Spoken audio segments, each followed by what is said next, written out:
Ladies and gents, welcome to the Commission Podcast with myself, David Cooley, and the Satan the Center, Marquett Burton. We in the building.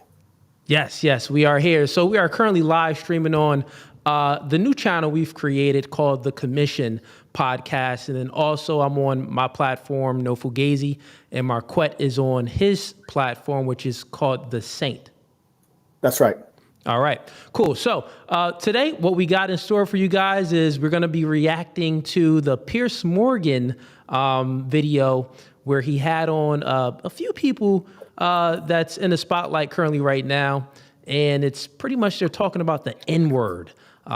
It was a white lady that Piers pressed to say the N-word, which was weird. And then it was also a gentleman pretty much had a tantrum. So we're going to get into all of this and give you our reactions. Marquett, anything for the chat? Well, listen, I think it's a little bigger than the N-word. We got some white supremacy popping off. We got some people missing the point, which shows psychotic levels of racism. We have some black whining and tantrum throwing going on. So we'll address all of it. I'm looking forward to the conversation and the collaboration. If you guys have questions, obviously, as David said, I think you can send them a star to get your questions answered. And for myself on my channel, The Saint, you see the information, which actually is not at the bottom, but you know what it is. You can hit me on Venmo or PayPal to send in your questions and we'll answer them as we go along. That about it? That's about it. I can get that on the bottom too if you want me to. Okay. Yeah, sure. That'd be helpful. Yeah. Let's go ahead and I'll go ahead and do that now, actually.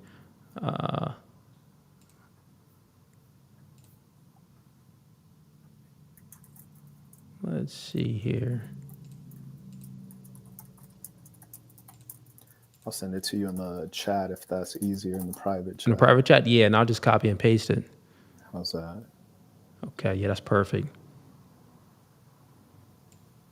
You want that whole thing copy and paste it? Yeah, let's try that out. See how that looks. Actually, you know what? It kind of makes more sense if I just do the Venmo and PayPal like that. And let's put that on the bottom of the screen.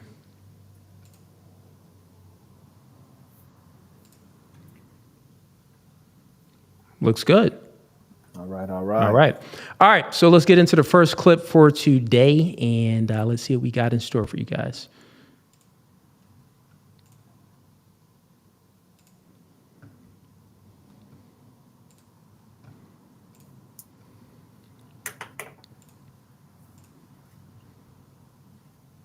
Racially charged motivational reasons. Yeah, absolutely. I mean, we're fighting ugly with ugly right now. And I think this level of racial tribalism and hostility is just simply not sustainable in such a diverse democracy like America. I think it's, one is really a reaction to the other. I think both campaigns are really hideous. And I think we're showing our ugliest colors. I mean, in the scheme of things, these are small sums relative to the population of America. But you do see, I think, a really tremendous explosion of ugliness and racial hostility that I think that we should all be ashamed and embarrassed of. Yeah, I mean, What'd you say, Quet? I was saying, can you pause it? I don't know how you want to go about the pausing, but she didn't already started wild. She already started wilding, man. Here's the problem. Number one, we have a lot of folks that have the privilege of speaking while having limited intelligence. She said that these are relatively small sums considering the population of the United States, which is irrelevant because what we need to consider is the income of the person receiving the sum. You see, if you receive $500,000 and you're making $30K per annum, which is more than likely with this little dirty white broad, is her name Shiloh? I forget, but whatever her name is. So she's received an enormous windfall and it's completely unearned. And what's more, it's due to having a disgusting position that she took against a child. Even if it wasn't a racial thing, even if she would have called the child a dumb ASS, it still would have been wildly inappropriate. So anyways, this white chick on the far right, though she may be well-meaning and I smash, she's just not the brightest star in the sky. It really be like that. And that's the problem, man. We let too many women get on talking when really they just need to fall back. You did. Hey, man, I don't disagree with anything that you just put down, brother. Let's keep going. Let's work. Described it, I think, in one of your posts as genuinely, is this a psyop? This would be the best $1 million invested by a foreign adversary to start a race war in America. And I knew exactly what you're getting at, because many of the comments, I think the comments have now been suspended actually on both of these funding pages, because people were quite obviously deliberately misusing them to post race baiting commentary. Absolutely. I mean, if you go through some of the comments on either of them, you have White Lives Matter on one side, and like suggestions that the teenage boy who was stabbed was somehow like a manifestation of white supremacy, and it seems to be just a fight at a track meet that has nothing to do with racial hostility in the first place. And the poor father of this young man who died too said, please don't make this into a racial issue. And yet on his own Give, Send, Go campaign, there are comments after comment saying this is White Lives Matter, we're avenging against Carmelo Anthony's family. I mean, on all ends, this is ugly. I think that it's really co-opting the charity and giving community. I mean, I feel bad for the fundraising. Yeah, Quet, what's your thoughts on that, man? So, you know, the whole thing with Carmelo Anthony, and like she just expressed that there's like some revenge on the other side. You know, they're going after, they're supporting the white woman that, you know, pretty much, you know, disrespected and foul-mouthed a young child that was disabled, I believe. I think, what was it? What was it? What disability did the child? Autism, yeah. So what's your thoughts on like why this other side, one of the reasons, one of the motivations of why they're doing it is to be in support of a woman that is truly evil? One thing we have to acknowledge, if we're being honest, is that there are extraordinary levels of racism in the United States among the white population, but this is not new, right? In fact, we'd have to acknowledge that there's been progress, right? It's not like you and I are being held in chains and being worked from sun up to sundown. So certainly there's been progress, but the fact of the matter is that anti-Black racism, or white supremacy, if you like, is not a new thing. But what's concerning is that it's resurfacing and it's more organized and it's not being combated. We see Trump, whom, by the way, I support. He may or may not be racist. For sure, Elon Musk is, because he's South African. But Trump may or may not be racist. I really don't care. I support him as a businessman, hoping that he makes me a richer businessman. But the fact of the matter is, under Trump, we see that these folks are organized. And for some reason, the RICO statute, which is used to bust up all kinds of organizations, for some reason, they never aim at the neo-Nazis, the skinheads, or the KKK. They allow these organized terror groups to continue to exist. And right now, we see a number of persons, including folks like Nerd Fuentes, who are clearly mongrels of mixed race, portraying themselves as the Aryan Superman while being small and frail and probably homosexual. We see that these folks operate as the figureheads, organizing a whole bunch of white males who are now angry because they're not as in a stronger position as their fathers and their grandfathers, and they're trying to take it out on the easiest target, which are the disenfranchised Blacks. Not to say that Black folks are in good condition. A lot of them are, criminal, have a very low culture. The women are promiscuous and unruly. There are a lot of things going on. And I think smaller government would benefit both groups across the board. But this woman is saying idiotic things yet again. She said she feels sorry for the charitable giving platforms that are being co-opted into racism. Those charitable giving platforms are taking a percentage of every dollar that goes on. So they're happy about this. So she's just a naive goofball. And this, again, is precisely why the woman needs to inhabit her natural position, which is as the support to a man, but not as a leader. And we find that our country suffers, all of civilization suffers, when women step out in front as the leader. So this is really an abomination, what she's saying. But, we're going to see more of this unless we step up. And with the whites complaining, they complain about some things that are relevant, but most of what they're complaining about is nonsense. What they really need to do is get their house in order. If the white man really was a man, we wouldn't have the whole planet Earth suffering from the wickedness being spread by the liberal white woman. And what has she done? She created a legal system that fleeces us for child support, alimony. She created a system that allows us to get #MeToo. And now they're taking over positions in industry, commerce, and politics. And they're saying idiotic things like this cute little lady here who really should be relegated to domestic affairs. Hey, man, let's continue on. platforms, because I don't think this was the intention originally. But unfortunately, I think that people are really starting to take over good intents and the charity industrial complex to make it into a victim industrial complex. And it's really sad to see. Well, we're going to have one of the founders of the Give, Send, Go site a little later in the program. But Mark Lamont Hill, you were shaking your head there. I mean, what's your take on this? There are a couple of things that were said that I think are really interesting and important. One, there is an outside audience of people who are watching all of this and opportunistically using it for their own agendas and projects. You know, I have an investment in believing X, so I'm going to jump in the comments of this GoFundMe, etc. I have an investment in Y, I'm going to do the same thing. But what I don't want to do is compare these two things as if they're opposite sides of the same coin. For me, the intention of the campaign matters. In the case of the Also, chat, everyone that's currently watching right now, if you have any super chats, support the channel by sending in a donation here on the, actually our main channel, which is the Commission Podcast. We're not monetized yet. So if you want to donate, send it into Marquett's channel or the Venmo or PayPal below, or you can also send it into No Fugazi Podcast. Any donations that you send up, we will read your super chat out loud. And this Cooley, woman don't who is forget, Yeah. subscribe at the Commission.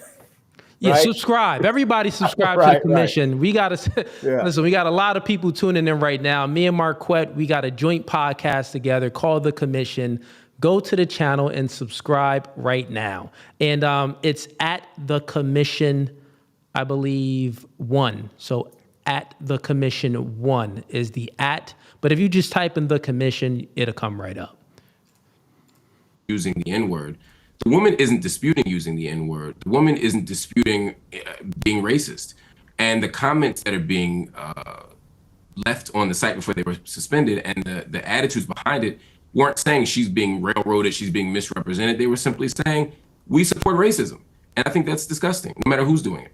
On the other hand, the people who are fundraising for Carmelo Anthony, the argument here isn't, yeah, we did something and we don't care like the other woman. The argument is we're being misrepresented here. We're being railroaded.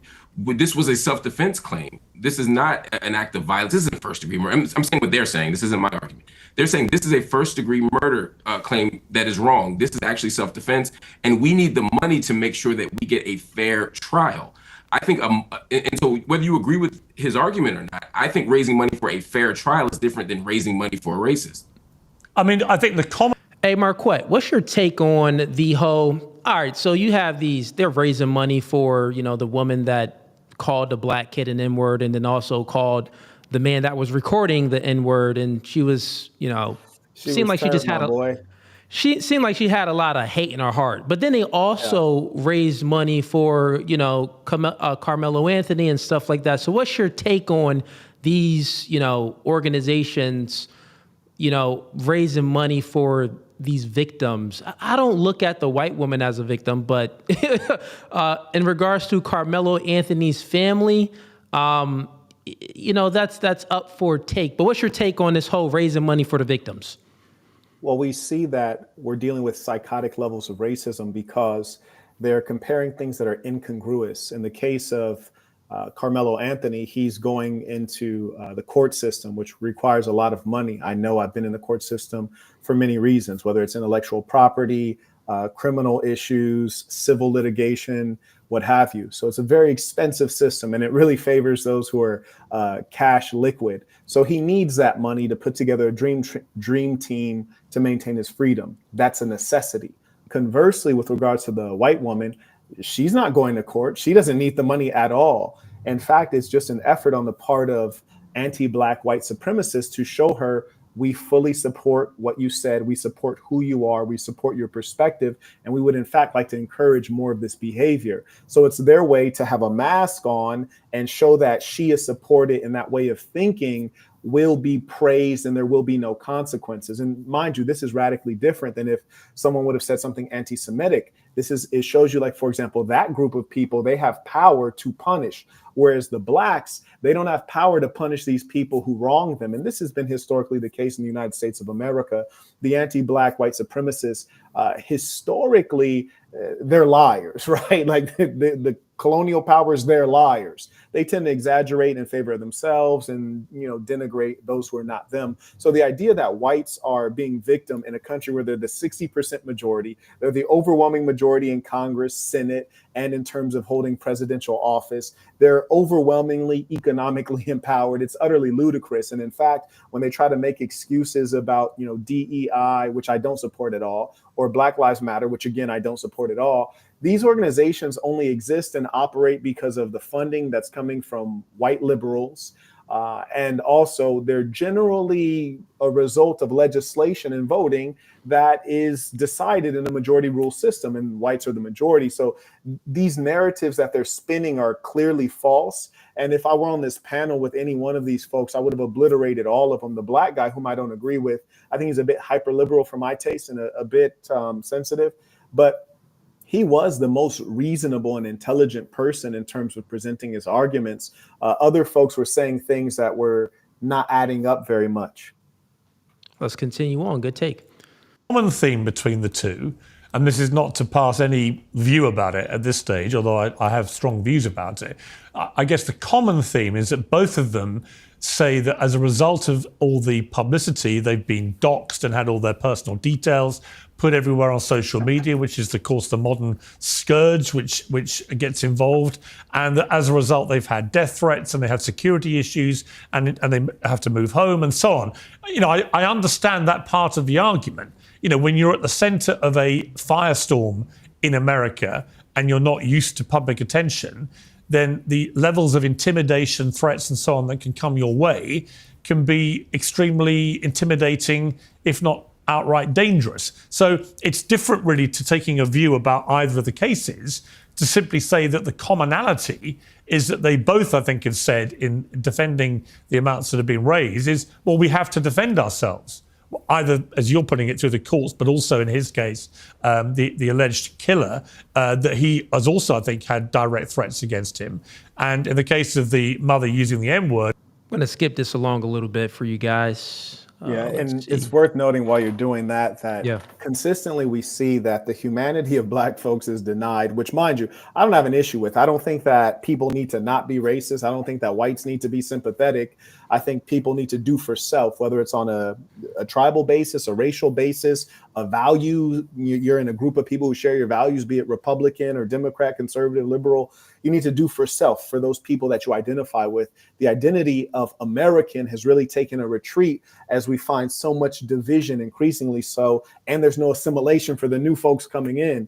But Piers Morgan, I find to be very sympathetic to this meth head white woman who's being egregious. I mean, if that were a white child, we'd be looking at it radically differently. It's like somehow when the child is black, we forget that it's a child. Then you add to the fact that the child is not only like 5 years old, but also has special needs. I mean, it's like we have no sympathy here. This is an extraordinary thing. It just really shows that human morality is in decay. But this is not new to observe psychotic levels of racism. Another thing I do want to acknowledge, shout out to the folks supporting the work. Shout out to Dominic, came in via PayPal supporting the work. I also want to acknowledge Reginald supporting via PayPal. Sounds good. Let's see what we got at this timestamp. Let's see. You have a right to be racist. You have a right to free speech in this country. But I'm not donating money for it, and I feel a lot worse about her GoFundMe than the one for the person who's been railroaded. Yeah. Well, Lily Gaddis, you posted a defense of Shiloh on X. It's been viewed 2.5 million times, in which it was entitled, "White People Are Finally Fighting Back. Stand with Shiloh Hendricks." What did you mean by that? Tax day has passed, but for millions of Americans. Come on, Pierce. We don't care about that. Pierce trying to get his bread, man. He's trying to get his bread in. In a real way.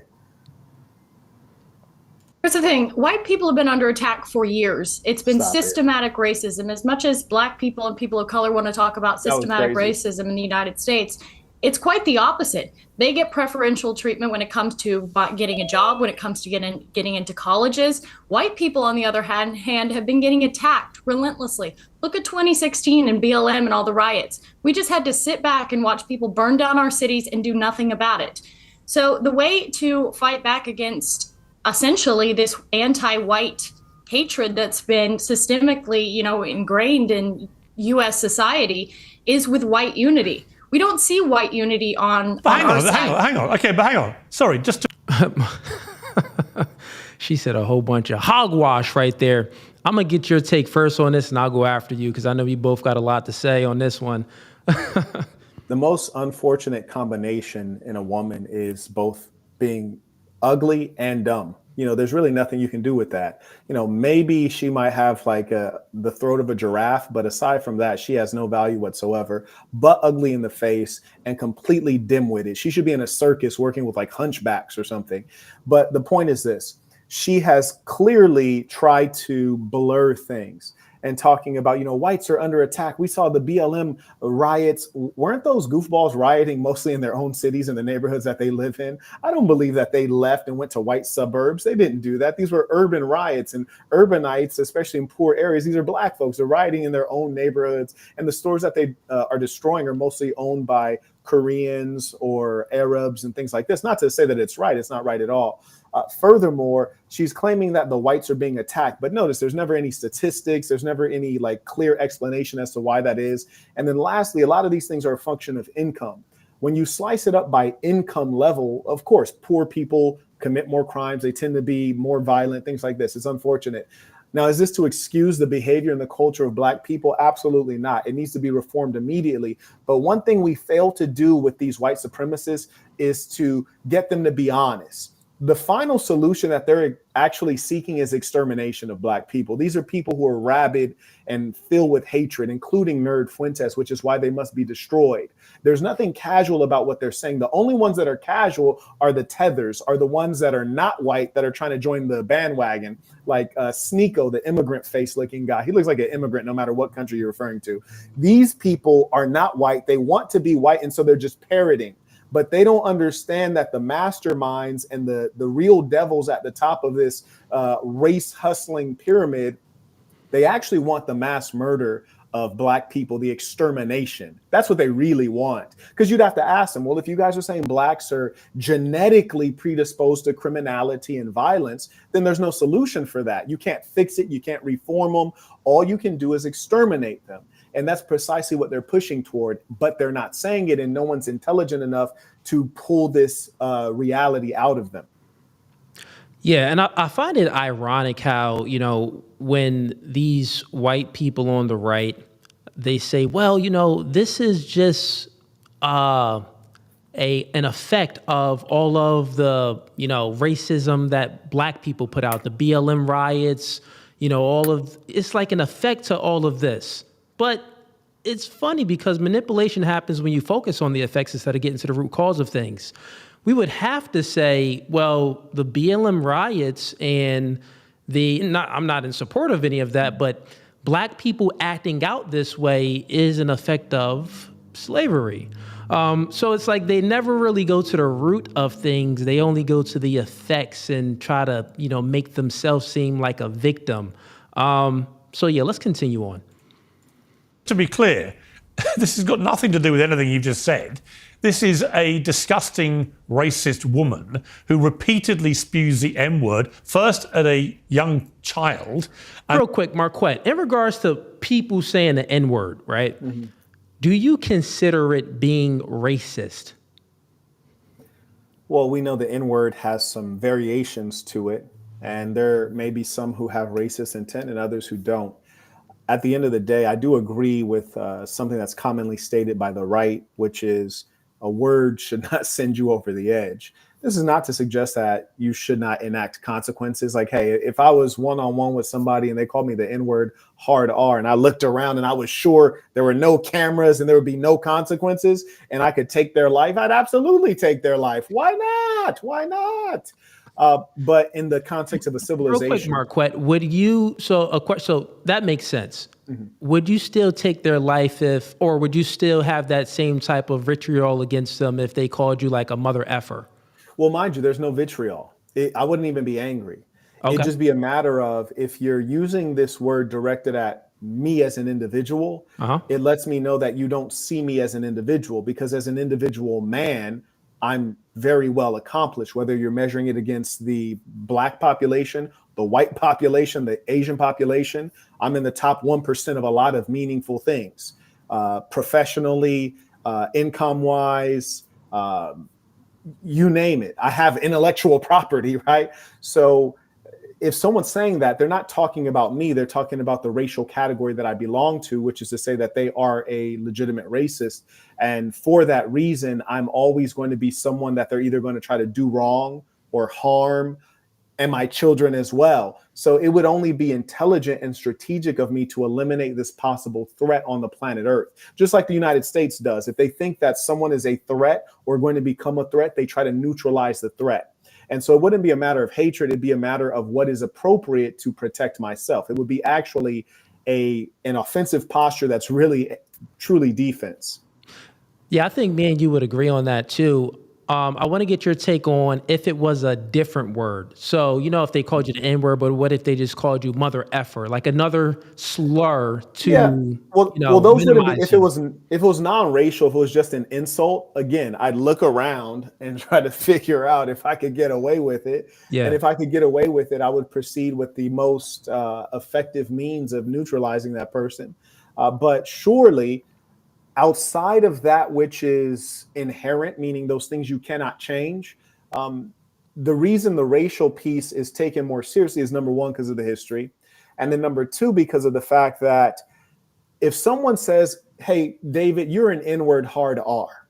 Yeah. That means no matter how smart you are, how pleasant you are, how much you contribute to the society, how much of a do-gooder you are, they still hate you. And what's more, they're malicious. So they're going to do something to hurt you and those like you, which would include your children and your wife. So that one you have to take the most seriously, not because you're most sensitive about it, but because you know that the threat is most serious. If they call me anything else, I would just, me personally, I just like to hurt my enemies. You hear me? If somebody's an enemy of mine, or if they think they're going to aggress toward me, I would like to destroy them. And this is not a thing that's unique to me. In fact, this is something that you'll read about in Niccolo Machiavelli's The Prince. This is something that you'll observe among people we regard well, Alexander the Great, Julius Caesar, and others that I won't name because I don't want the stream to get flagged. Yeah, I agree on that, man. And I wanted to get your take on that to see if we actually agree on that. Because they're both they would both be insults. If someone called me a mother effer, or if someone called me the N-word, it would both be insults. I remember when I was in 7th grade, a white kid, his name was Big John. He called me the N-word. This was the first time I've ever knocked someone out for calling me the N-word. And this was when I was more in my emotional state as a young man. Okay. So yeah, he called me the N-word, and I said, listen, you call me that one more time, I'm punching you in the face. And this was 7th grade. I was pretty tall. I had to have been like maybe 5'8" at this time. Okay. But he was like 6'2". He was tall. That's wild. He was mad big. Yeah. And I beat him bad beat down. But you know, in regards to that, looking back at it and stuff, when we compare the N-word to another word that's an insult, I do agree with the point that you said, well, this word has history behind it. This word is fully like minimizing you as a person and every, you know, all of your ancestors and everything else. This word is illogical too, because it's like for someone to be racist, it's illogical. It's void of logic because it's nonsense. So I get what you're saying. I agree on that part. All right, let's continue on. And then at the person taking the video of her, does it with complete impunity, does it numerous times. We are talking about a bona fide, unquestionable racist. So I don't understand why what you've just said to me bears any relation to white unity or anything that you've just said. She's just a racist. End, isn't she? You wouldn't dispute that. It's not about her. It's not about her. It's about it is about her. coming together. and supporting another white person, and it doesn't matter. Why what would she you want to says. support a white racist? Because I want to support free speech, and you cannot have free speech in a country. No, that's fine. You can support free speech, but you also have to be accountable for what you say. Yeah, so this part I think is silly, like when they say, hey, I want to support free speech. Okay, I get what you're saying, and I am in support of free speech as well. I think anyone, should have the ability to say whatever they want to say, and I should have the ability to react any way I want to react. So with free speech comes consequence. Nothing is truly free. There's always going to be a consequence to the things that you say and to the things that you do, is because we're human beings of agency and we can't control other human beings. Every human being has agency. So with that being said, it's dumb when you say, well, I am in support of free speech, but why are you in support of a negative, demeaning term? Like that term is like, okay, I'm in support of, I don't cuss at all. The chat knows me.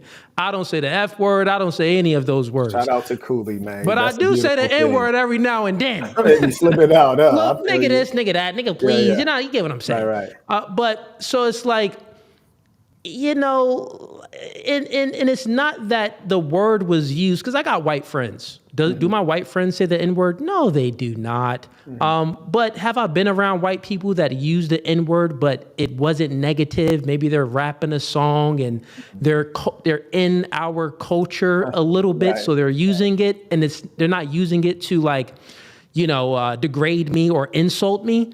That's a little bit different. But this woman is literally talking about, she wants to defend the insult of the N-word. Not just white people saying it like, hey, you know what? I want to defend the N-word. If I'm rapping a 50 Cent song, I want to say the nigga in there.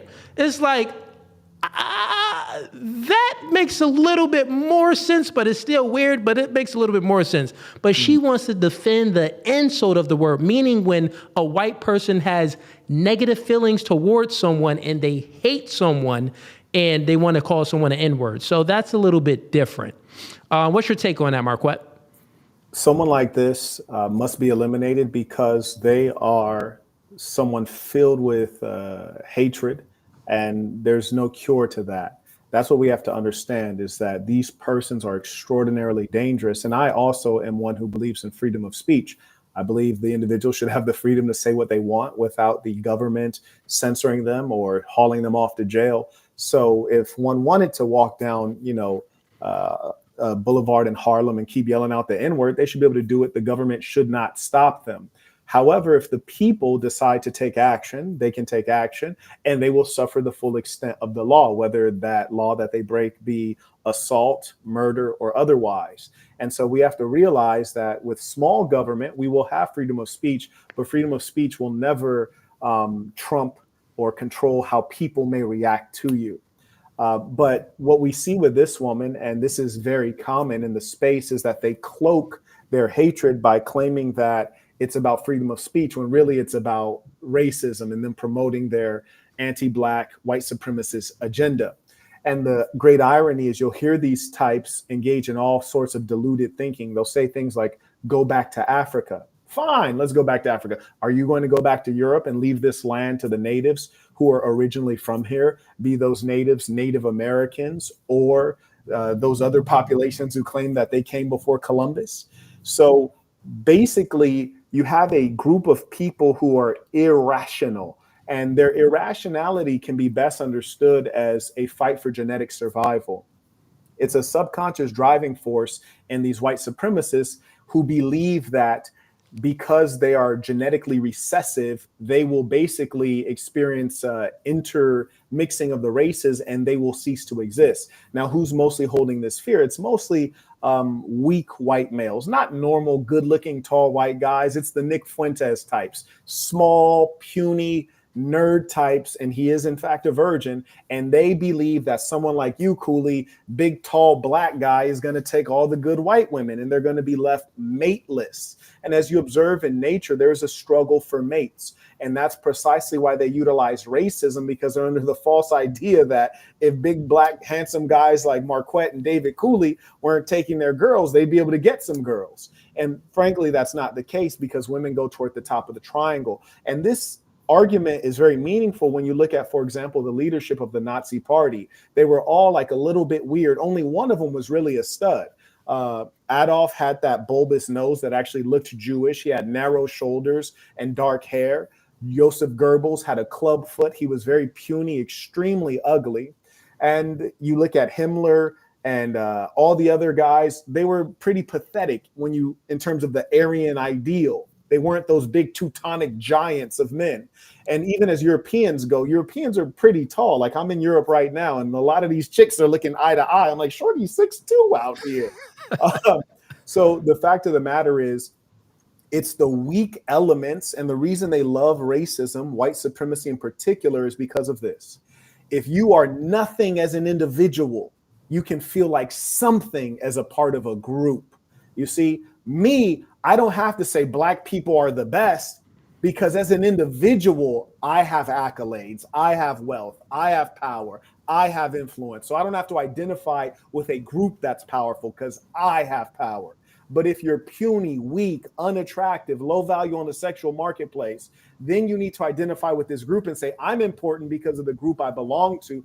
And you get even more of a boost of ego saying, I'm better than these other people. They're beneath me. Notice this girl is butt ugly. And then Nick Fuentes is small, puny, and a virgin. It's never the tall, good looking, strong Aryan Superman that the weaklings speak about that's leading the charge of racism. Never happens. That is true. That is true. All right, I got a super chat that came in. Shout out to Michael Mack. He says, salute, fellas, appreciating the intellectual integrity here and supporting my interests. All right, man. Shout out to you. Shout out. Any chats you want me to read on your end, Marquett? Yeah, let me just drop a few in from PayPal. Shout out to Frank. He writes, may this new podcast prosper. Absolutely. And folks, check us out at The Commission on YouTube. It may be The Commission.1 if you just search it up. May I also acknowledge Eric. He writes via Venmo, whenever a black person does something perceived as wrong, it is often attributed to their race. Conversely, when a white person does something wrong, they're typically seen as an individual acting maliciously. Thoughts? Well, yeah, I agree with you on that one. And it's been said before by a scholar I won't name that if you do not understand white supremacy, everything else will confuse you. And white supremacy operates in every area of human activity: law, labor, sex, war, sports, entertainment, economics, and education.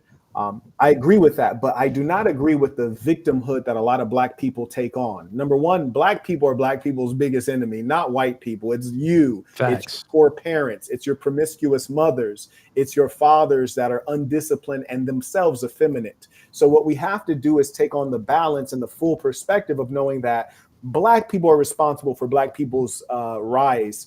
And certainly you won't get any reparations. And here's a crazy one: you don't deserve reparations. And here's a funnier one: you can't handle reparations. And plus white people ain't gonna give it to you anyways. So that's number one on the black side. You got to take care of your own issues. And then on the white side, does white supremacy exist? For sure. Absolutely. Are there white people that are perfectly good people and don't care anything about doing harm to you, and they like sincerely don't understand racism because they're not experiencing it, or they're just not interested, they're apathetic? Absolutely. So you have to be able to acknowledge the reality and see the fullness of things. But for us to experience change, we really need training. And truth be told, I always say 20% of black people just got to be eradicated. This ugly racist broad here got to be eradicated, and 20% of black scum needs to be eradicated. We're talking about the Sexy Reds. We're talking about the Nicki Minaj. We're talking about the Lil Nas X. We're talking about the Beyonce Knowles, and maybe even throw P. Diddy in there. And I think we'd be all right after that. He said, throw P. Diddy in there. All right. Pending his guilt. Pending his guilt. Okay, cool. Let's see. We had a super chat that came up. I'm going to see if I can pop it up. I had it up. Let's see. It was from your end, Marquett. Okay. Let's talk about it. Just a moment here. It just disappeared. I actually got him right here. Shout out to Chung supporting the work. May I also acknowledge Drip Lord with the bowler alert. He writes, here to learn and take in this ism. You brothers are what is needed. Peace of the saints. And shout out to Cooley, whose idea this was. And one thing I like about Cooley, guys, and you'd be blessed to have friends and business partners like this, is Cooley actually has self-confidence. So when you have people who have self-confidence, they're not jealous of you, if you're a good person, you're not jealous of them. Therefore, you can come together and collaborate, and you can grow together. Cooley's always been a great partner in sharing his knowledge, advice, and wisdom. Wants to see me win. I want to see him win. I encourage you guys to have relationships with people that you're equally yoked with. We usually talk about romance in terms of being equally yoked, but rarely partnerships, friendships, and business. Shout out to Jonathan, who just became a member. He writes, when whites claim they're being marginalized, I laugh. After years of war, racism, and colonization, they still find a way to blame colored folks. Ain't that something? That is kind of crazy, to be honest with you. Shout out to Dimavelli writes, W on the collab, fellas. Nana writes, Marquette, I wonder if you and Myron Gaines have had this type of discussion, because he seems to see you as a hard, I think they meant to say hard R. They have a typo here. No, we haven't had the conversation because it's not going to go anywhere. Myron's view and my view, we have some overlap, and then we have other areas of significant difference, but we're able to get along as friends, as individual men, and do business together. And that's all it needs to be. I don't think it's intelligent to start arguments in your personal life with people that you're friends with or do business with, because there's no profit to it. Some of the things he may say is because he's in the entertainment business. And so he says what he says on this podcast. I know his views. I trust he knows my views. Shout out to Mr. Buck supporting the work. And CSIDE Blue writes, I give no passes to the word. Too much hate behind it. My Hispanic neighbor learned that the firsthand. Say it, get beat down. Bro, wow. Yeah, I got it pulled up right here. Yeah. Shout out to Todic supporting the work. Okay, let's continue on with this video. See what else. And I know we're gonna skip along a little bit, but let's see what else she has to say. I also want to get to the point where Myron speaks, and then also the other black guy speaks as well. And I'm gonna turn some AC while you do that. I'll be right back. Okay, cool. And then also, chat, everybody that's supporting right now, go ahead and subscribe to the Commission podcast. It is at the Commission 1. So at the Commission 1, pull it right up and subscribe to the channel. All right, let's continue on. She is, I mean, would you use the N-word out of interest? Yes. You would? I do quite frequently. You use the N-word quite frequently. Well, why? Other than the fact you're a despicable racist. Are you? Some would say I am. I guess according to the ADL, I'm a white supremacist. I'm a neo-Nazi. Yeah, well, if you use the N-word repeatedly, you are a racist, then, are you? Are you? Sure, I'll embrace that. If that means forwarding, helping white people achieve freedom of speech, real freedom of speech, which, by the way, Shiloh Hendricks is being attacked on all fronts. They're trying to bring legal charges against her. They're trying to get her children. So that's the thing. Pierce is a slippery, slimy guy. Yeah. And he's trying to pinpoint her down on the word. Do you use the N-word? And she's saying, yeah, I use it, quite frequently. Like, okay, do you listen to a lot of hip hop songs? That's why you're using it? Or do you have a lot of black friends that's fully cool with you using it around them? And she really didn't. She kind of just, answered it to be extremely direct, which is fine. Usually women are very indirect, but he's like trying to pinpoint her down on something, but she didn't explain it. And as we continue on, you'll see where it goes. Taken away. So you were saying Carmelo Anthony, it doesn't matter. That's a different. Sorry, but just to be thing. clear, you just said to me you use the N-word regularly. In what context? Do you use it with black people? Yes, if it's appropriate. When would it be appropriate to use the N-word? People. When would it be appropriate? Anytime I feel like it. So you're an unashamed racist. Correct. Well, do you understand that makes you a despicable human being? I guess so. I don't really care. I mean, why are we not talking about Shiloh Hendricks? Why are we talking? Yeah, so she did pretty much confirm it there. She's not trying to back it up, because if you look at what she said, a person that doesn't have any hatred in their heart, and if they're using the word not to insult other black people, they would express that and explain themselves like, yeah, if they're honest, I've used the word and I use it here and there, but it's never to insult or, make another black person feel bad or, stuff like that. And she's just pretty much saying like, no, she uses it a lot. So that is a difference there. And for that, since she didn't explain and she just went ahead and confirmed what he said, even when Pierce repeated the question, I would have to say that there's most likely some hate in her heart for black people. What's your thoughts on that, Marquett? Come on, bruh. I mean, these people are quite despicable because, like me, in full transparency, since I moved out of the ghetto, which was many years ago, because I've only ascended, most of the people I engage with and deal with on a regular basis professionally, and I do a lot of business, are non-blacks. And I have a lot of people around the world. Obviously, I'm in Europe right now handling some business affairs, and this is the white people factory. You hear me? This is where they produce white at. But I have no problem with white people being proud of who they are, especially if they're like Europeans. They have an actual culture, right? Like white folks in America, like I'm 10% German and 20% English and 30%. It's like, shut up. Like, you don't know anything about like what your heritage is. Just shut up. Eat a hot dog and chill out. But people who say, "Hey, man, I'm Serbian and I'm proud of it," or "I'm Croatian, I'm Albanian, or I'm French, or I'm German," and they really have that blood that goes back into their soil and they have pride in that. There's nothing wrong with that at all. However, what you find among many of these types of American whites is not pride for being white. It's unadulterated hatred for everyone else. And this is not speculative. There is evidence. And these folks, as they speak, they're sitting on the bones of the Native Americans who were murdered. And there was never any criminal case. There was never any apology. In fact, oppositely, they made a holiday and called it Thanksgiving and acted like it was all good. They're standing on the bones of what is mass murder, and it occurred on a racial basis. Many of these people have not changed at all. It's not about being pro-white. It's about being anti-everything else.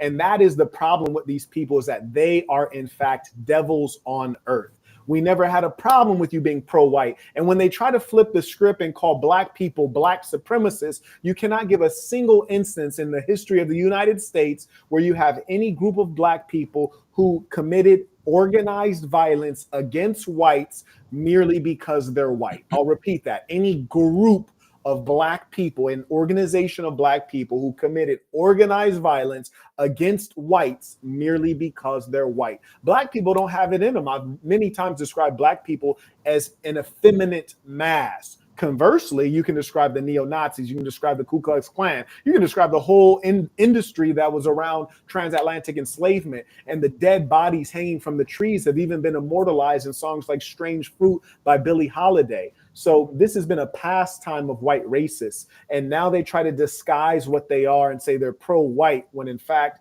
they're anti-everything else. So we got a super chat that came up here. Mont and Deja super chat says, "I disagree, bro. Pierce cares more about what she said instead of trying to understand what she meant. I feel at this point she's in defense mode against everything and has chosen to accept his and the world's labels given to her." Yeah, I don't really see how you disagree with the points that we made. We agree with exactly you pretty much confirmed what we stated here. Like to your first part, you said that Pierce cares more about what she said instead of trying to understand what she meant. That is true. This is why Pierce is a slippery, slimy guy. When I spoke in the beginning, I said, well, Pierce, you gotta give her a chance to explain. The thing is, she never wanted to explain. She could have said, well, what I meant was I use the N-word in these type of scenarios in this way, not to insult someone or to degrade someone.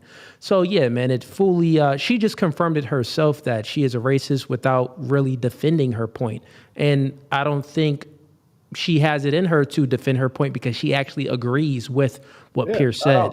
Yeah, she agrees with it. Girl, she keeping it a bean. That's how she I is keeping it a bean. I like my racist to be, you heard me, authentic. El Authentico. Yes. All right, let's keep playing it a little bit more. Talking about, well, actually, I think you've moved it on in this debate very quickly to your own racism, which explains why you've supported her in public and why you've got all these views. You see no problem with a woman shrieking the N-word repeatedly because you yourself are a despicable racist. And you've just proudly admitted that with a smug grin on your face, which is pretty horrifying, actually, for most people to have to watch. And shame on you. You're entitled to do it, and I'm entitled to call you despicable. Well, shame on white people for allowing themselves to be systematically discriminated against in the United States. This is our country. This is a country that should be. What do you mean your country? Because I'm white and my What, there are no black people in American history? Is that what you're saying? That they've all just landed in America, invading you, Yes. your white country? Is that your position? Mm-hmm. Well, I mean, they were brought here technically. My God, We do didn't. you understand how dumb you sound? This is stupid. This is stupid and racist. And at some point, we have to ask ourselves: do we want to reward Truly. this kind of disgusting behavior by platforming it? I don't disagree, Mark. historically- Listen, I didn't know she was going to say that. I don't disagree with you. No. Yeah. I'm with you. I don't think you knew ahead of time. I'm saying at this moment, someone who's saying it's technically black people brought up. No, technically, Africans were stolen, enslaved, and they built this country. And the idea that you can justify calling a baby the N-word by saying that white people are losing the country is absurd. Marquett, what's your take on that? I'm just thinking about how funny it is to call a baby the N-word.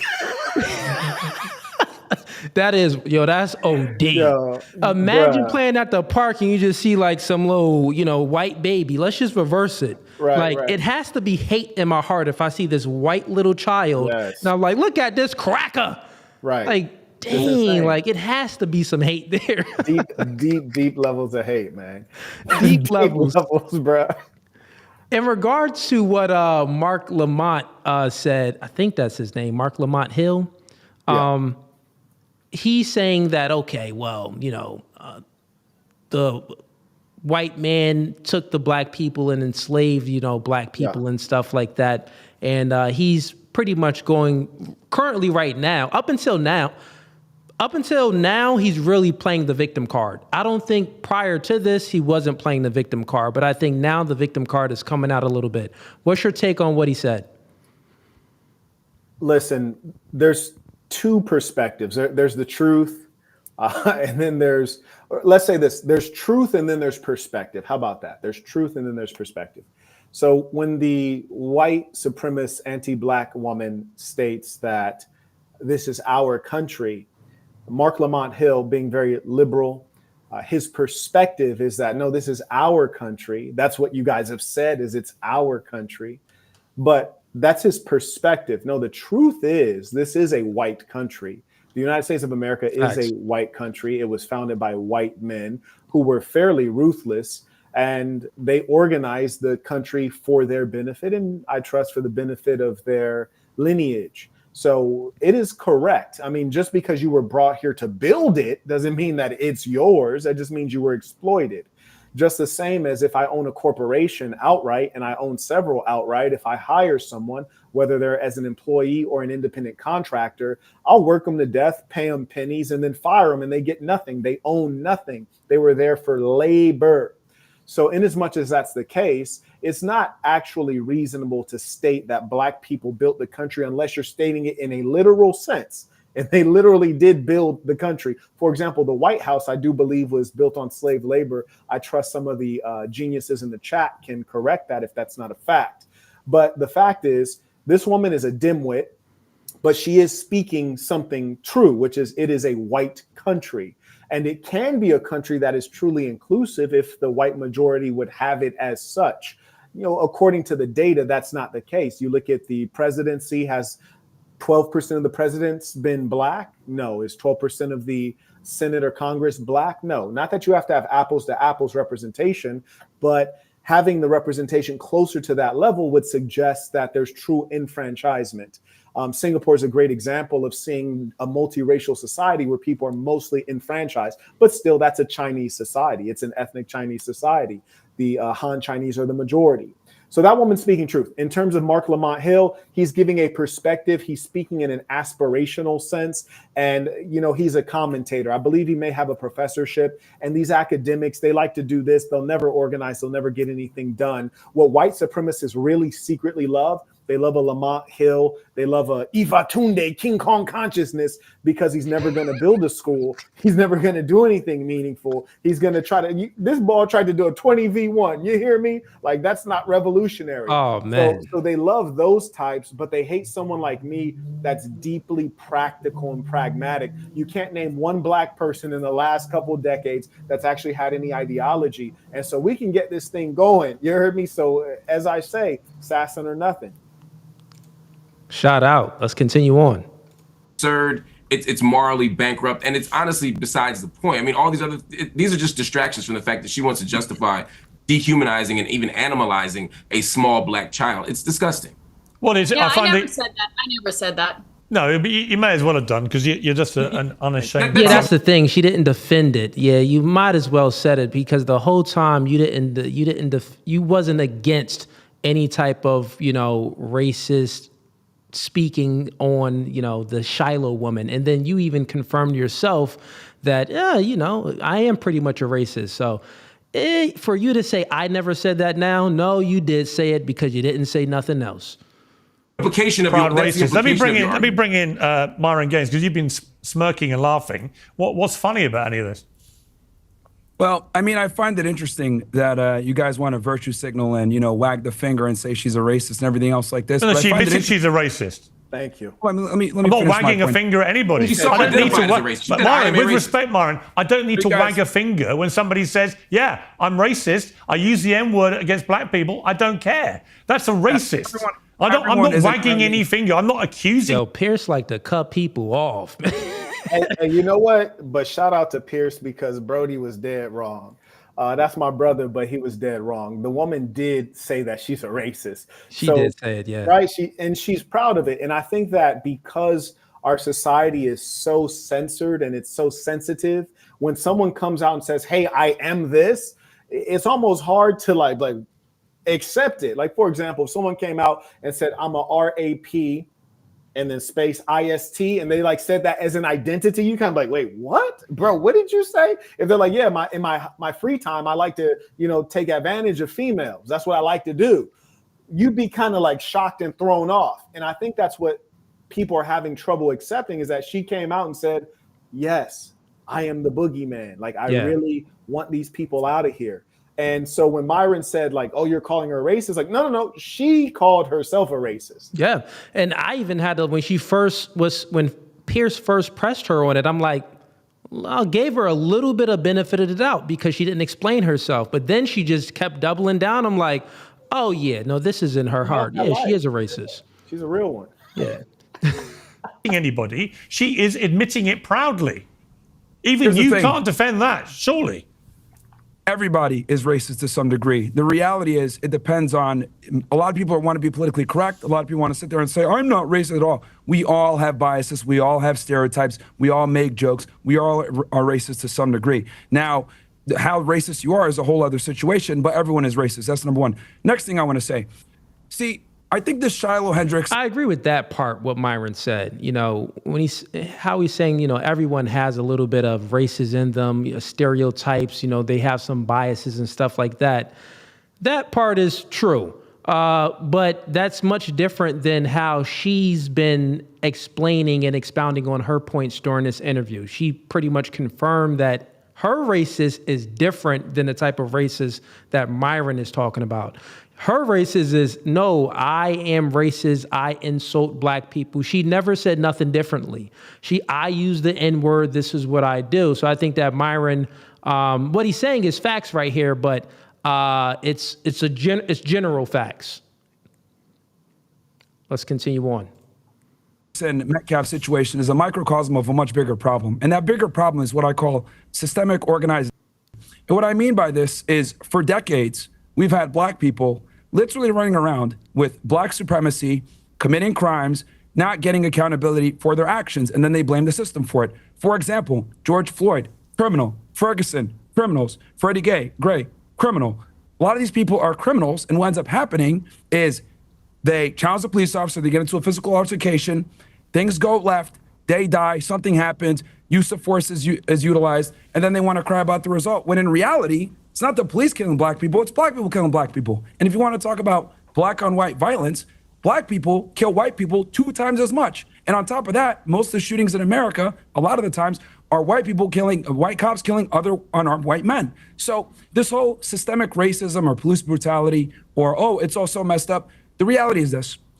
Black people have been able to get away with a ridiculous amount of privilege in America for a very long time. They're able to be racist with impunity. They're able to call white people crackers without being challenged back. And quite Okay, so the thing on this, he says black people have gotten away with a lot of privilege, but the privilege he's explaining is, I mean, it's not really privilege. It's like, okay, I can say this, but it's not really privilege. You would say that it's an effect of what the white man has done. Because I always like to say, like, if we're going to speak about, because I see the claims that he's making right now, he's saying that, well, white people are behaving this way and saying these things, and this uproar that white people are doing, this is an effect because black people have been BLM riots. They can call a white person a cracker, which I'm against all of that too, but black people has been doing this. But then let's peel the layer back even further. Well, why are black people doing this? Well, black people are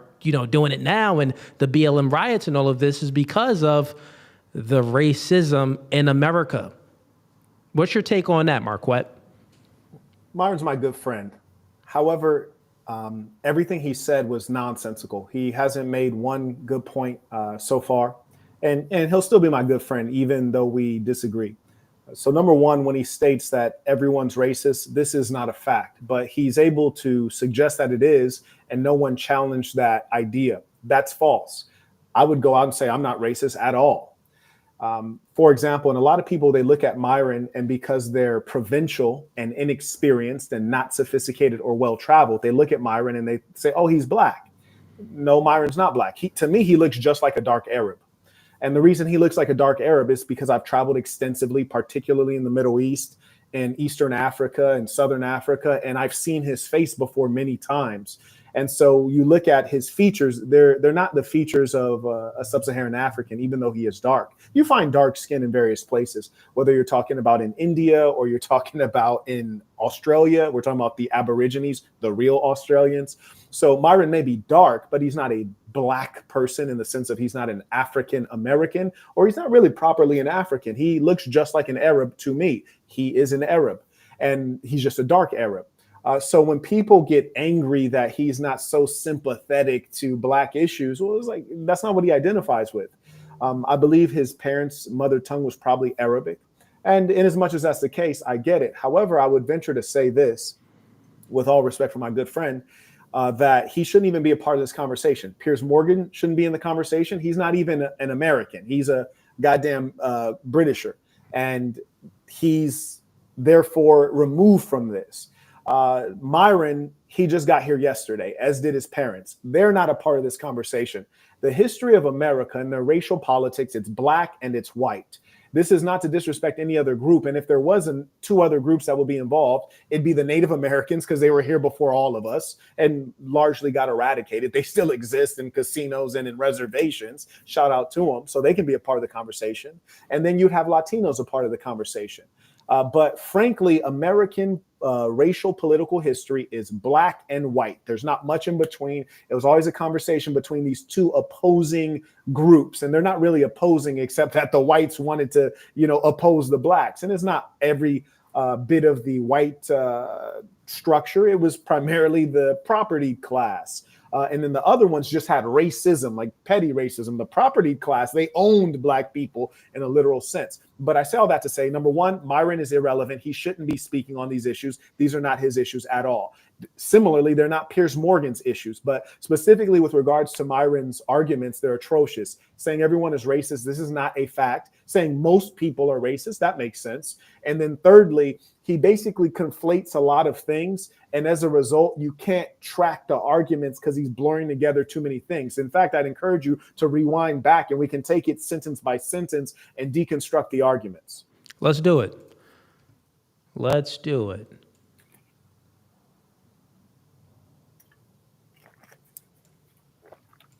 George Floyd, criminal. Ferguson.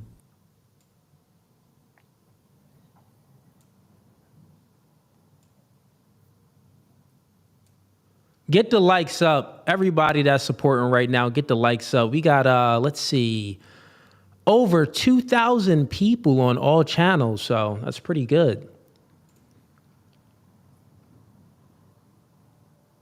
Games, because you've been smirking and laughing. What's funny about any of this?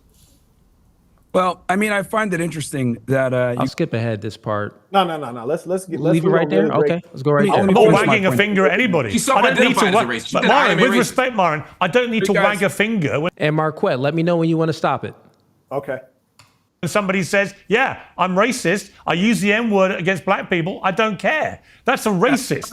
I'm not wagging any finger. I'm not accusing anybody. She is admitting it proudly. Even you can't defend that, surely. Everybody is racist to some degree. The reality is, Piers Morgan's argument. She said the N-word with the hard R, which was clearly a hateful thing. She was saying it to be malicious against the Black American. That is hate. Then Myron basically engages in a subtle red herring, very slick. He says everyone is racist, which what he's talking about is a mitigating idea, which suggests that, well, all of us have our own biases, yes, but that's a lot different than me going around calling people wet, B-A-C-K-S, or calling people ching chong, and using all these malicious, hateful terms. If I, for example, have some inherent bias or some instinct to discriminate merely because people are unfamiliar or different, or I'm ignorant of them, or maybe I've seen a lot of stereotypes, that's a lot different than being willfully malicious. So Piers is talking about racism that is willfully malicious, whereas Myron tries to change the topic to racism that is kind of inherent and thoughtless. So, and I can obliterate these one by one. Carrying on. it depends on, a lot of people want to be politically correct. A lot of people want to sit there and say, I'm not racist at all. We all have biases. We all have stereotypes. We all make jokes. We all are racist to some degree. Now, how racist you are is a whole other situation, but everyone is racist. That's number one. Next thing I want to say, see, I think this Shiloh, Hendricks, and Metcalf situation is a microcosm of a much bigger problem. And that this is another thing that clearly shows that we're dealing with racism, because these two situations are very unrelated, very unrelated. Shiloh is a white woman who's in a situation that is clearly racial because she's screaming the N-word at a child, no less, a child with special needs. It's clearly a racial situation. The Austin Metcalf situation could be a racialized situation by the onlookers, because truth be told, that could have easily been a situation where Carmelo Anthony was sitting under someone's track tent. A black kid could have walked up to him like, hey, bro, you ain't even a part of this school. You're not supposed to be under this umbrella, bro. Go over there. And then Carmelo Anthony could have hunkered down and said, no, make me. And then the dude put his hands on him. Black guy put his hands on Carmelo. Carmelo pulled out that thing, hawked him. Now he's dead. There was no overt racial reality to that. It was made racial by the onlookers. So these two phenomena are not even congruous. The only reason that whites bring that up is as an excuse, is a rallying cry to circle around this white kid who is a victim and thereby aggress toward blacks. That's all that was. And the bigger problem is what I call systemic organization. I just want for those who are watching, each one of these arguments are being obliterated and it's effortless. I don't even have to think, to be honest with you. I could play piano right now while saying this. It's that easy. Go ahead. Hey, man, you spitting. And what I mean by this is, for decades, we've had black people literally running around with black supremacy. He said for decades, we've had black people running around with black supremacy. Fascinating.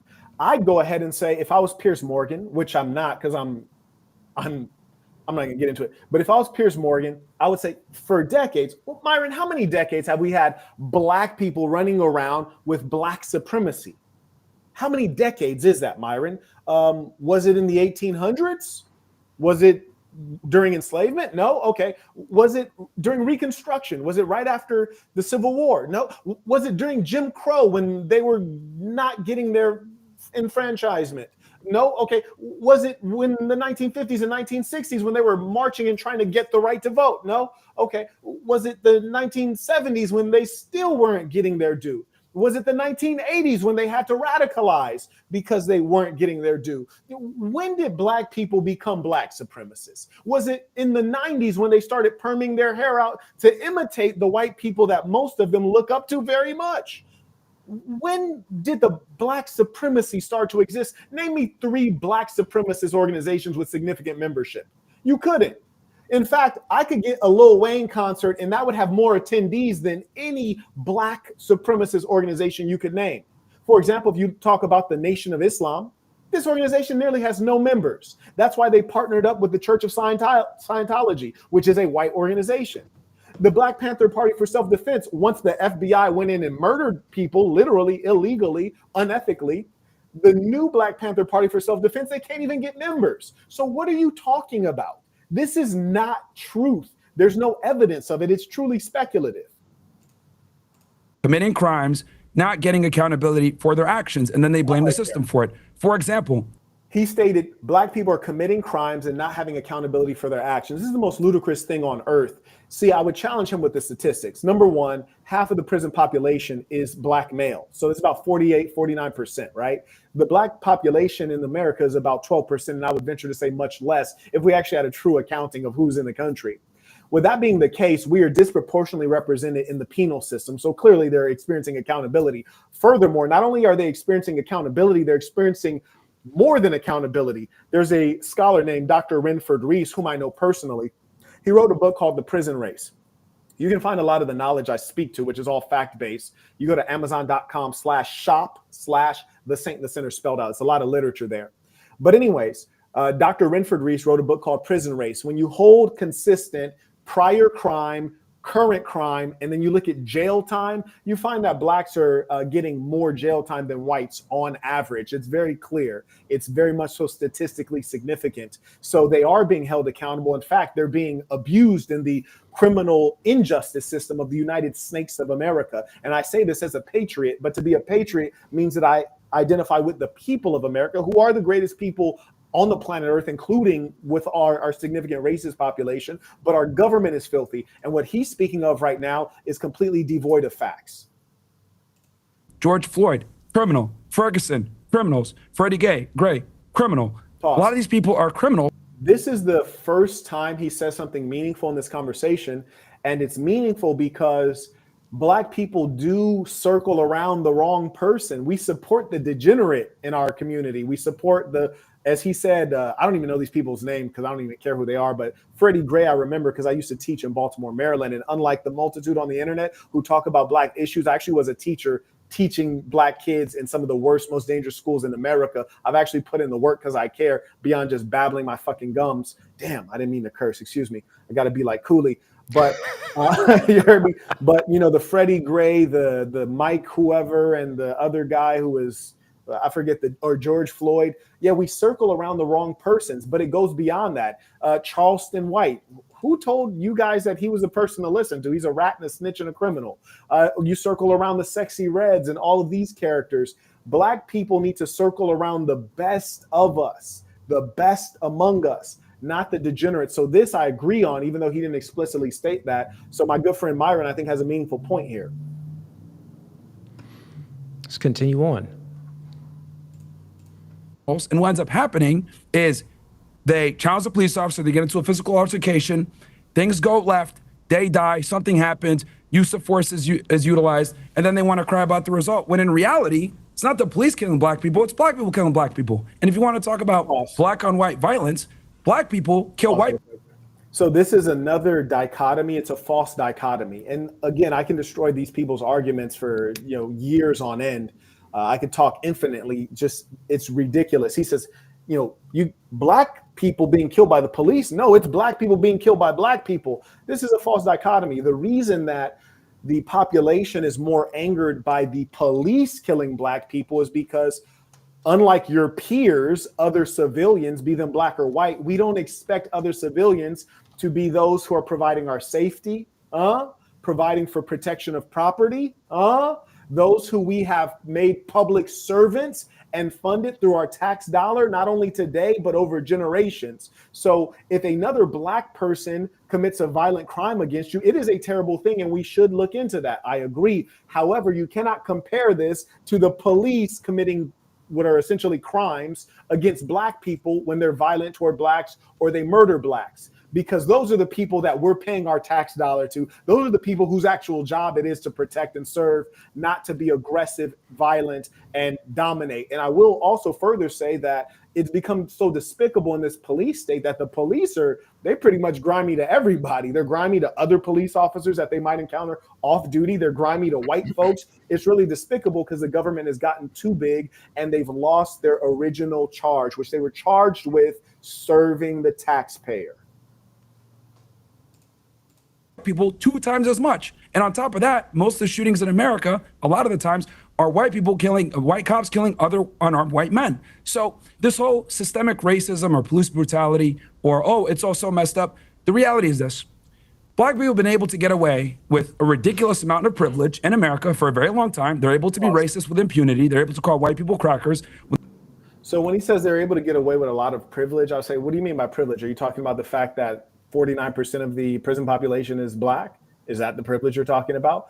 Are you talking about the fact that blacks have the lowest levels of educational attainment? Is that what you're speaking of?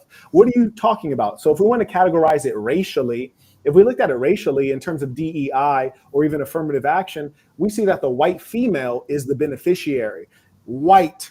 So if we're looking at it racially, then we would still have to reassign the privilege to whites. But I really don't speak in terms of privilege, because if your ancestors created that privilege for you, hey, that's what they earned for you. And it is what it is. But what he's doing is he's absolutely lying, and Piers is not challenging him to give any evidence. And that's why Piers is a particularly slimy character, because you allow Myron to go on and on with fallacious arguments. They're specious arguments. It sounds like he's correct because it's almost right, but it's completely wrong, actually. Without being challenged back. And quite frankly, white America's had enough of it, and the chickens have come to roost. Awesome. Now, look, am I saying... Now, how crazy is he when he says white America has had enough of it? You're an Arab. You're an Arab. Well, what do you mean? Are you white? Like, why do you care? And that's what I would have asked as Piers. I said, hey, Myron, I just can't help but notice everyone on the panel is either black or white. So we're kind of directly in this thing. Why do you care? Like your parents, their mother tongue was Arabic, not Swahili. Why do you care? Like what dog do you have in the race? A lot of these black folks, their family's been here for 400 years. Why do you care so much?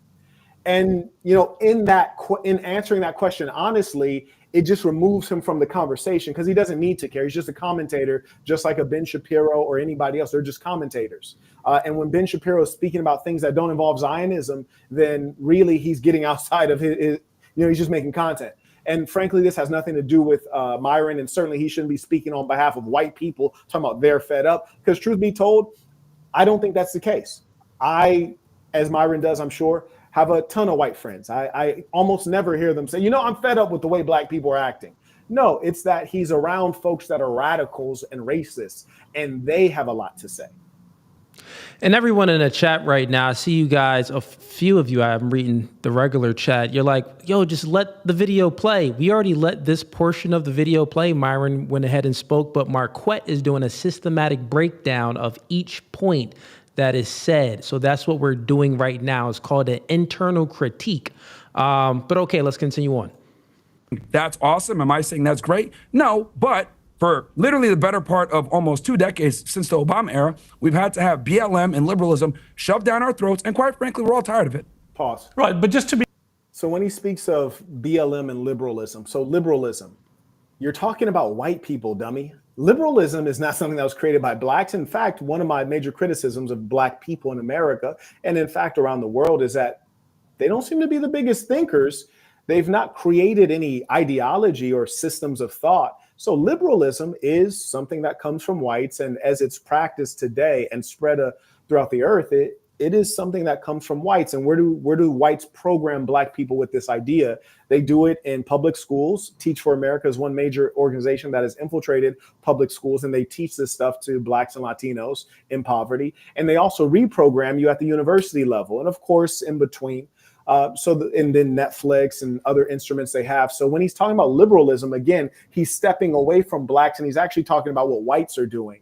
And the truth is, when you're in a majority white system, political system, which is a majority rules system, a democracy, and in this case, it's more rightly described as a republic, then anything that happens can only happen with the consent of white people. So when he's making a suggestion that blacks are some organized villainous group that's highly effective and methodical, this is utterly ludicrous. Black people can scarcely figure out how to keep their families together. They're not creating any mastermind plots to marginalize the whites. That's a different group of people that are going to remain unnamed. All right, we got a few super chats in here. I'm trying to pull them up for you guys. Let's see here. There was one that I seen. Okay. Paying tuition, how can we get you on the show?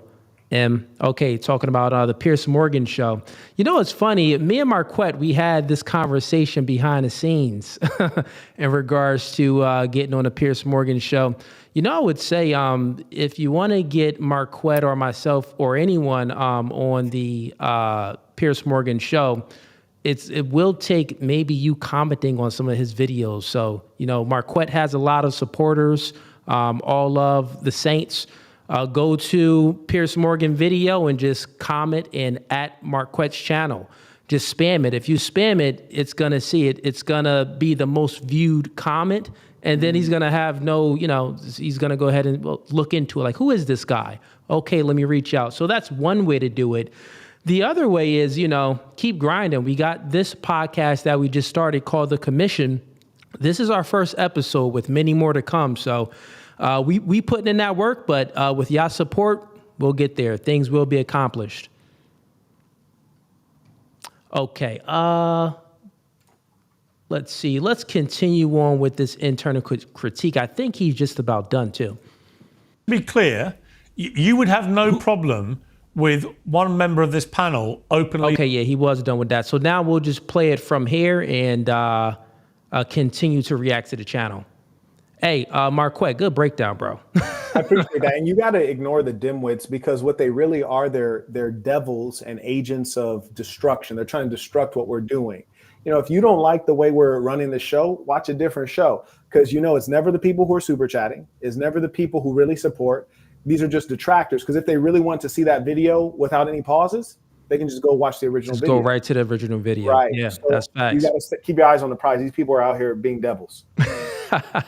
Let's continue on. He's saying she uses the N word at black people with impunity and is proud of being a racist. You have no problem with that? My worldview on the protection of the First Amendment and freedom of speech overrides my not the personal feelings. She has question. the right to say That's it. fine. and You can support. Yeah, that wasn't the question at all. Let's bring it back real quick. I want to hear that again one more time. That's awesome. Am I saying that's great? No, but for literally the better part of almost 2 decades since the Obama era, we've had to have BLM and liberalism. She has. My feelings are irrelevant. The Constitution is the Constitution. That's what matters. Oh, that's And fascinating. Hold on.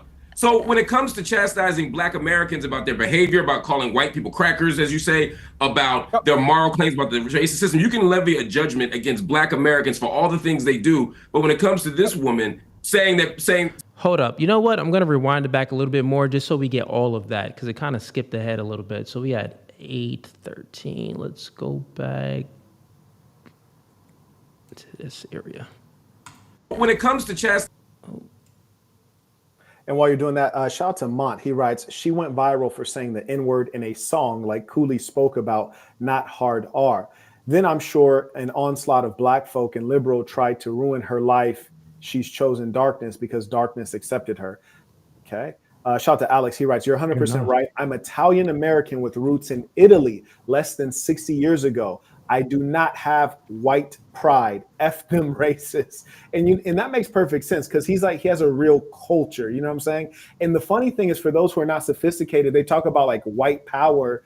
If you actually go to Europe, you might talk to the French, and the French don't like anybody. The British don't like the French. The Albanians aren't considered white. It's like everyone has their own group. Like white basically means nothing effectively. The whites in America are in a similar boat to the blacks in America, in as much as they don't have a true way to trace their specific lineage. My worldview on the protection of the First Amendment and freedom of speech overrides my personal feelings. She has the right to say That's it. fine. And You can support the First Amendment, but you can also have a personal view about what she said. My feelings are irrelevant. The Constitution is the Constitution. That's what matters. Oh, that's And fascinating. Hold on. So when it comes to chastising Black Americans about their behavior, about calling white people crackers, as you say, about their moral claims about the racist system, you can levy a judgment against Black Americans for all the things they do. But when it comes to this woman saying the N-word, and this other woman endorsing it and saying that she herself uses the N-word, now all of a sudden we can only talk about the Constitution and the legal right. We can't offer any moral judgment against it. That's disingenuous. And it's as the only Black American up here, that's quite frustrating to hear. I'll pause it right there. I'm gonna be honest. I do not like Mark Lamont Hill. I think that he's educated, but he's a male feminist, and he truly believes that a man can be a woman and a woman can be a man. And I don't even know why he's speaking about, these terms. I don't know why he's harping on the N-word, because the N-word has a meaning, right? But mind you, he believes that a man can be a woman and a woman can be a man, which he extracts the meaning from man and woman. Right. But when some people use the N-word, they do extract that negative meaning from it.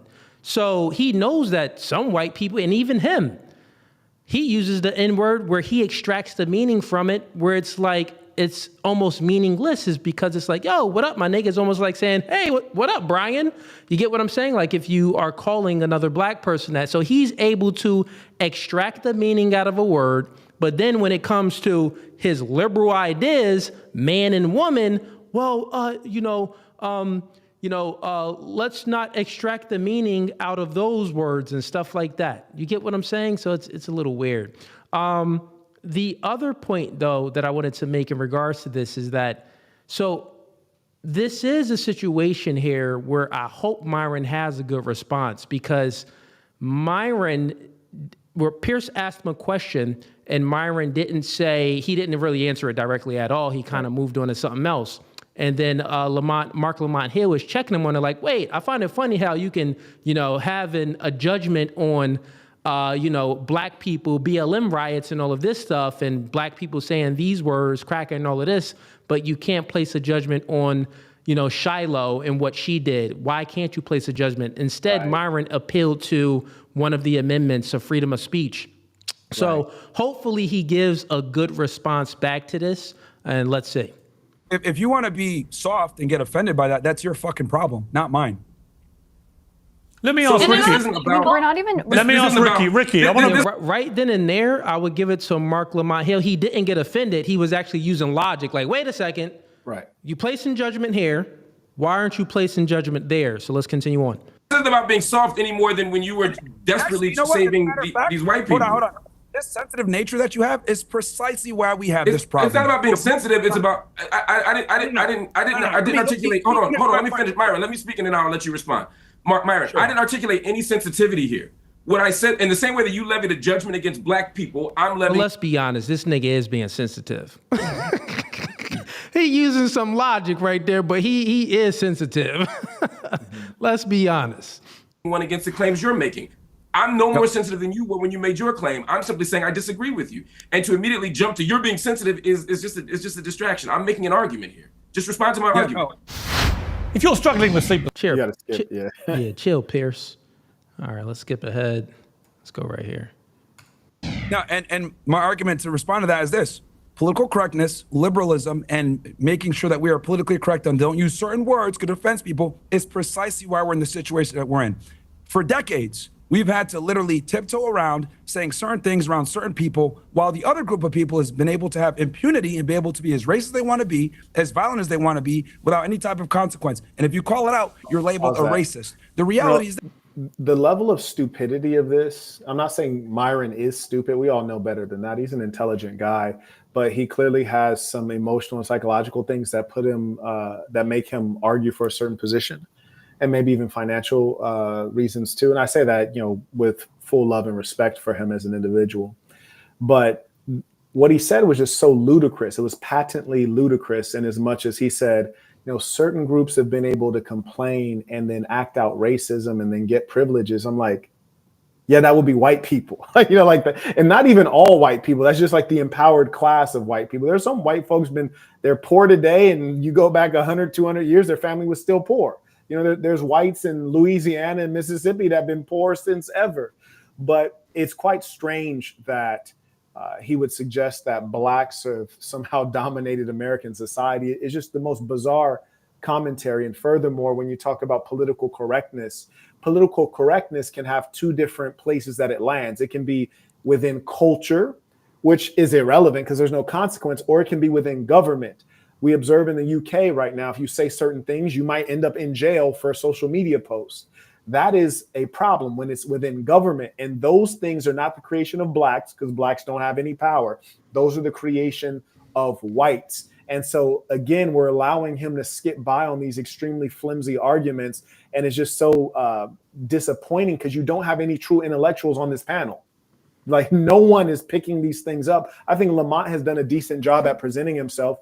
Mostly, I'm not very impressed with him, but I think he's done a good job here. And in terms of the four people on the panel, I think he's represented best. This. Black people don't want to live around black people. I don't want to live around a bunch of black people. I move to neighborhoods where it's majority white because I know I'm safe. Now, this is uncomfortable reality that no one wants to say, so I'll say it for them. I would have paused them right Black there people, if I was Pierce. I would have said, you're Sudanese.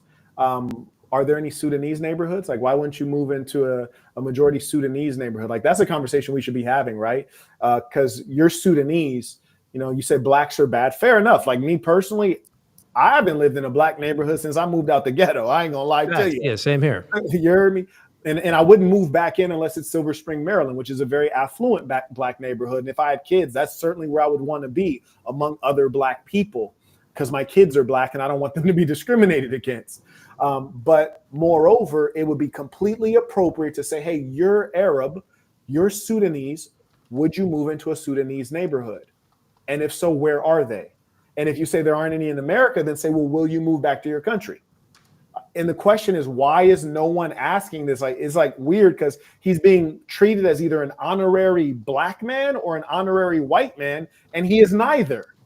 It's like we're ignoring what he is. It's like the biggest elephant in the room, and it's just so bizarre to me. It's like people are like dealing with the stage name and the stage presence rather than the substance of the man. Yeah, and I think that this part of the conversation it's less about race, because I understand what Myron is saying, where he's saying that I wouldn't move in a black neighborhood and stuff like that. The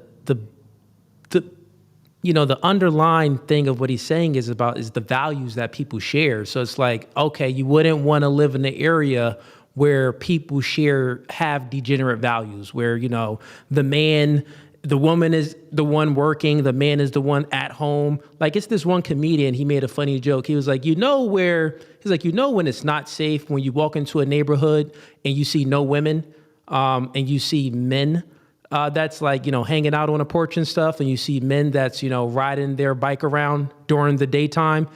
That's probably not a safe area. But if you go to an area and there's women riding their bikes, taking the kids for a walk in a stroller and, kind of hanging out on a porch, getting some sun, well, then, that's a good neighborhood, because the men are somewhere working and the women are at home taking care of the children. But when you have situations where you walk into the hood, like, think about hoods. Normally it's guys that's hanging out during, on the street. And they're not working. So I get what Myron is saying, but the underlying layer is we should be judging people on the content of their character, like, Martin Luther King said, rather than the color of their skin. And I think that he holds those views as well. But let's continue on. But before I do, Marquett, you got anything on that? No, I agree with you. I think that was a very good explanation. Cool. Let's move on. People commit a lot of crimes. A majority of the violent crime committed in the United States is committed by a small percentage of people, and they tend to be black men. Look, the reality is the reality. People don't want to say it, But the political correctness and being nice and not wanting to tell the truth is precisely this problem. And the reason why you're seeing all the support for Metcalf and Shiloh, etc., is because white people have not been able to step up and say what they want to say for a very long time because of what I said before, systemic, organized, where they don't take accountability for their decisions. What's that word that they bleeping out? Don't say it, but is he's talking about Jews or something? I don't know what it is. What's that word? Bring in Ricky to respond. Ricky. You know what? Let's move it on to the part where that explosion happened on the panel where they both got irate, where everybody on the panel got irate, and Pierce pressed Mark Lamont Hill. Well, Pierce pressed the white woman to say the N-word, and Mark Lamont Hill, got his panties in a bunch. So we're going to skip ahead. Let's go back to the panel there. I mean, Ricky, it seemed to me a lot of inconsistencies in Mr. Wells's position, not least the donning of the Christian hat when it suits them, but then removing it when it doesn't. I think it's definitely tough. Okay, let's get another timestamp here. That's coming out and supporting someone who you guys might deem as a terrible racist, but I think it's also very important to understand how we got here, because if we're going to look at the smaller problem, we can't look at the bigger problem, and it's what I said before, unchecked, systemic. All right, Mark Lamont Hill, your last words on this. This repeated use of the word, I think, first of all, I want to just register that as offensive, particularly as someone who doesn't identify as a member of that community and who is not, right? I think that's incredibly I'm the definition of African-American. I'm the definition of African-American. And troublesome, and to as a Sudanese American or an outsider. Wait, Marquette, did you catch that? Are they talking about, is Mark Lamont Hill talking about identifying as the N-word? I think he was talking about being able to speak on behalf of blacks. And then he was basically saying, Myron, you're an outsider. You're not really a part of this. And then Myron was facetiously saying, well, I am the definition of an African-American. FBA, that's right. Using African-American, the very technical term, the same way that Elon Musk is an African-American, I think it is a bit disingenuous. But the bigger issue here, I think, is that, this idea of equating of one side to the other side often loses track of this issue of power. To use his example, when black people stand up and say, hey, let's build our own stuff. Hey, let's have a black power movement. That is not the same as a white power. I'll let you speak uninterrupted. Let me finish, please, my Sudanese brother. So when a black person says, hey, let's preserve our culture, I have no problem with Italians or Irish people or anyone else saying, let's preserve our culture. But when we don't talk about ethnicity, but actual race, and when white people say, let's preserve whiteness, it's an exclusionary practice. It's about preserving laws and practices and tactics that do harm to other people. A black power movement was about opening stores and building businesses. A white power movement was a white power. A white power movement was about something very, very, very, very different. A white power movement included lynchings and included Ku Klux Klan, et cetera. So let's not pretend that these are opposite sides of the same coin. When white people say, let's save our country, and even using language of our country, when black people built this thing, when you say that, you're talking about forcing people out of the country. You're talking about laws that discriminate. You're talking about doing harm to people. Let's not pretend these are the same thing, just like these GoFundMe campaigns are not the same thing. I'm okay if everybody gets out of the GoFundMe industrial complex. I'd love that. But let's not pretend that supporting someone for a fair trial is the same thing as supporting a grown white woman berating and calling the N-word to a 5-year-old autistic black child. So here I would give it to Mark Lamont Hill because he has the ability to differentiate things. Because he is stating the facts on both sides and the differences between the Shiloh calling a little black kid the N-word and the difference of, the Carmelo Anthony situation. And I don't think anyone on a panel is arguing this point either. And he mentioned it in the beginning of the podcast as well, and no one really pushed back on that. I would say probably because they have no pushback. But we got Mont and Deja sends in $5. Shout out to y'all, by the way. You guys are two intellectuals and are always willing to civilly exchange ideas, not just to win debates. Believe it or not, that's rare. Yeah, man, I would say Marquette did give me a compliment in the beginning, so it's only right that I share a compliment back to him. He's a smart individual, as everyone knows in the chat, and I don't think he gets enough credit. This is we speak behind the scenes all the time, and When I look at Marquett, I'm like, man, we're similar in so many ways, but you actually read books. I read no books. I was like, my intelligence just came from, I guess, genetics. Yours came from genetics too, but you actually went to college, got a degree, and you read some books. So as a man, man to man, you got to respect it. And I think he's a smart brother, and a lot of people can learn from him. And it's not to say that we agree on 100% of things. I'm sure we have some disagreements, but it shows the friendship and the character when you can put little things aside, maybe where you can have a little different perspective on something. You can start a business and really get stuff done. And I think it's showing here on the podcast where, yielding to Marquett to really give y'all this game. You know what I'm saying? Because I have things and a perspective to speak to, but he's so articulate. Let him, get this game from him. I appreciate you, bro. I'm not gonna, it's like Shaq and Kobe. When Shaq and Kobe was playing a game together, it's like, okay, Brad, Kobe had to give the ball to Shaq down low because Shaq was dominating. He was dominating. It is not to say that Kobe wasn't pulling up, taking it to the hole and shooting J's, but you know what I mean. But let's continue on. So shout out to Marquett.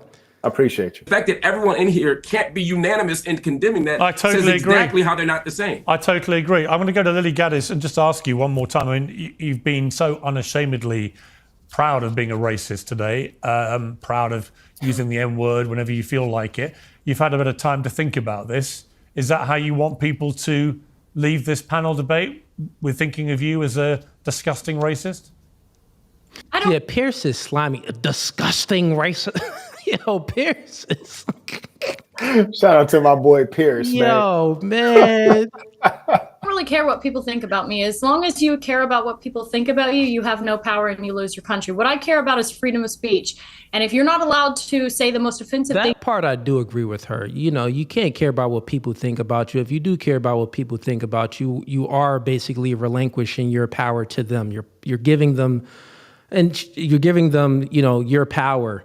So the chick this is the most direct chick probably in all of America, but let's continue on. things in this country, you do not have freedom of speech. I don't care what anybody says. So that's the main crux of this situation. That's what I care about with this situation. It is, we have lived for far too long in a country where you can have your life destroyed, and people say, oh, she doesn't need this money. Her life's destroyed, by the way. She'll never be able to get another job. She's got children to have to support. She destroyed her own life by being like that, having that hatred in her heart. And it's not even destroyed because but if it was, she did it. If it was, she did. And I think she earned almost $1 million or close to $1 million already of, people supporting her cause. And I'm not even sure what it's for. I guess it's because it's different. It's because it's like the Carmelo Anthony situation. People are sending him money because he's going through court situations. He's battling the courts. Her situation, like you mentioned in the beginning, Marquett, is like she's not having any legal battles.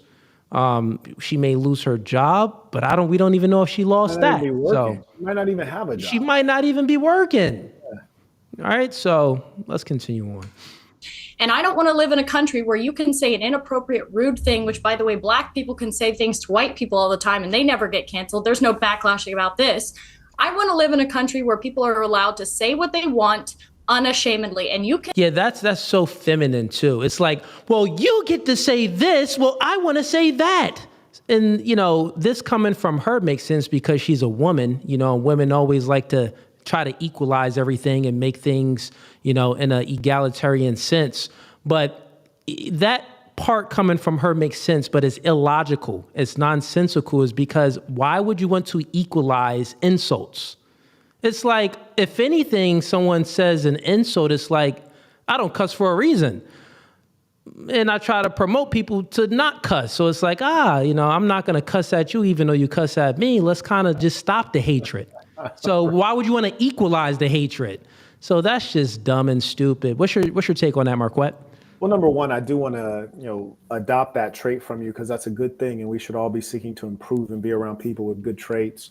With regards to the common argument that you hear from white supremacists is like, oh, well, if you're saying the N-word, why can't I say the N-word? This just reminds us of their cloaking strategies. Number one, why is it saying the N-word is some major privilege? I thought getting your kids into good schools was an important focus in life, earning more income, starting a business, buying a home. Why is it that saying the N-word has meaning in the life of whites or non-blacks? It has no actual meaning. This is just the fact that many of them would like to say the N-word with the hard R, and they use this small little skirmish as something to basically create the idea that blacks are holding off some privilege. There's no privilege in saying the N-word. Frankly, it's silly. It's just the fact that blacks still have a lot of holdovers from being enslaved. For example, there's recently something I shared on my story, and if you don't follow me on IG, check me out at Marquett Devon, MarquettDavon, if you want to see how bosses live. But I shared a story, and I thought it was funny because it was basically a series of letters. And it said, if you're black, you know what this acronym stands for. And unfortunately, I looked at it and I knew what it meant immediately. It was something to the effect of get your black ASS in the house right, got DAM now, which is unfortunately something common that single black mothers who are frustrated and exhausted say to their kids. They're very vulgar, but a lot of the I don't want to say insults, but when they're chastising their children, black women say, get your black ASS. Doesn't that almost sound racist when you think about it? Like if you were a white person, you said, get your black ASS. You'd be like, whoa. And all that is the black person adopting the language of the overseer. It's the black person adopting the language of their enslaver. And it's trickled down and survived generation upon generation. So they need reprogramming. But I say that to say this. Black people abuse themselves with the language of the enslaver. For white folks to say, hey, I want to join in on that is really bizarre and peculiar. There are a lot of white folks who might say it with no malicious intent because it's in a rap song. Me personally, I don't care if someone says it, if they're white, Asian, Latino, I don't care at all. I grew up in a hood that was half Mexican, half black, and my Mexican homies grew up among us eating the same food, speaking the same language. So I'm no more offended with them saying that than if I was teasing them or even dead serious, like, hey, way, we grew up among one another. And I know that they're not trying to say anything offensive. I think it's sad when black folks get mad at a white and Asian, a Latino who's saying the N-word, N-I-G-G-A, harmlessly, because that's one of the people who may be your most likely ally outside of your racial category, and you're turning them into an enemy, wherein there's people like Nerd Fuentes that actually hate your guts, and you're overlooking them but getting mad at the guy who lives in your neighborhood or the guy who's a friend of yours or a colleague of yours, and you're getting mad at the person that's actually innocent. It's really sad and strange. But at the end of the day, the cloaking strategy of these white supremacists, what they'll do is they say it's about freedom of speech. It's not about freedom of speech. It's really about freedom for you to say things that are hateful so that you can create a nucleus around which you can bring in and organize other hateful whites to eventually do violence to black and colored people.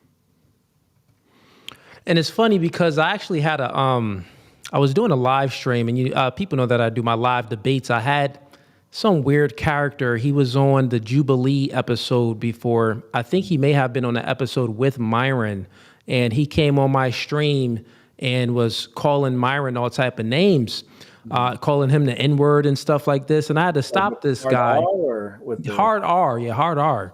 I said, hey, I'm not offended by you using the N-word, but maybe we can get to that point.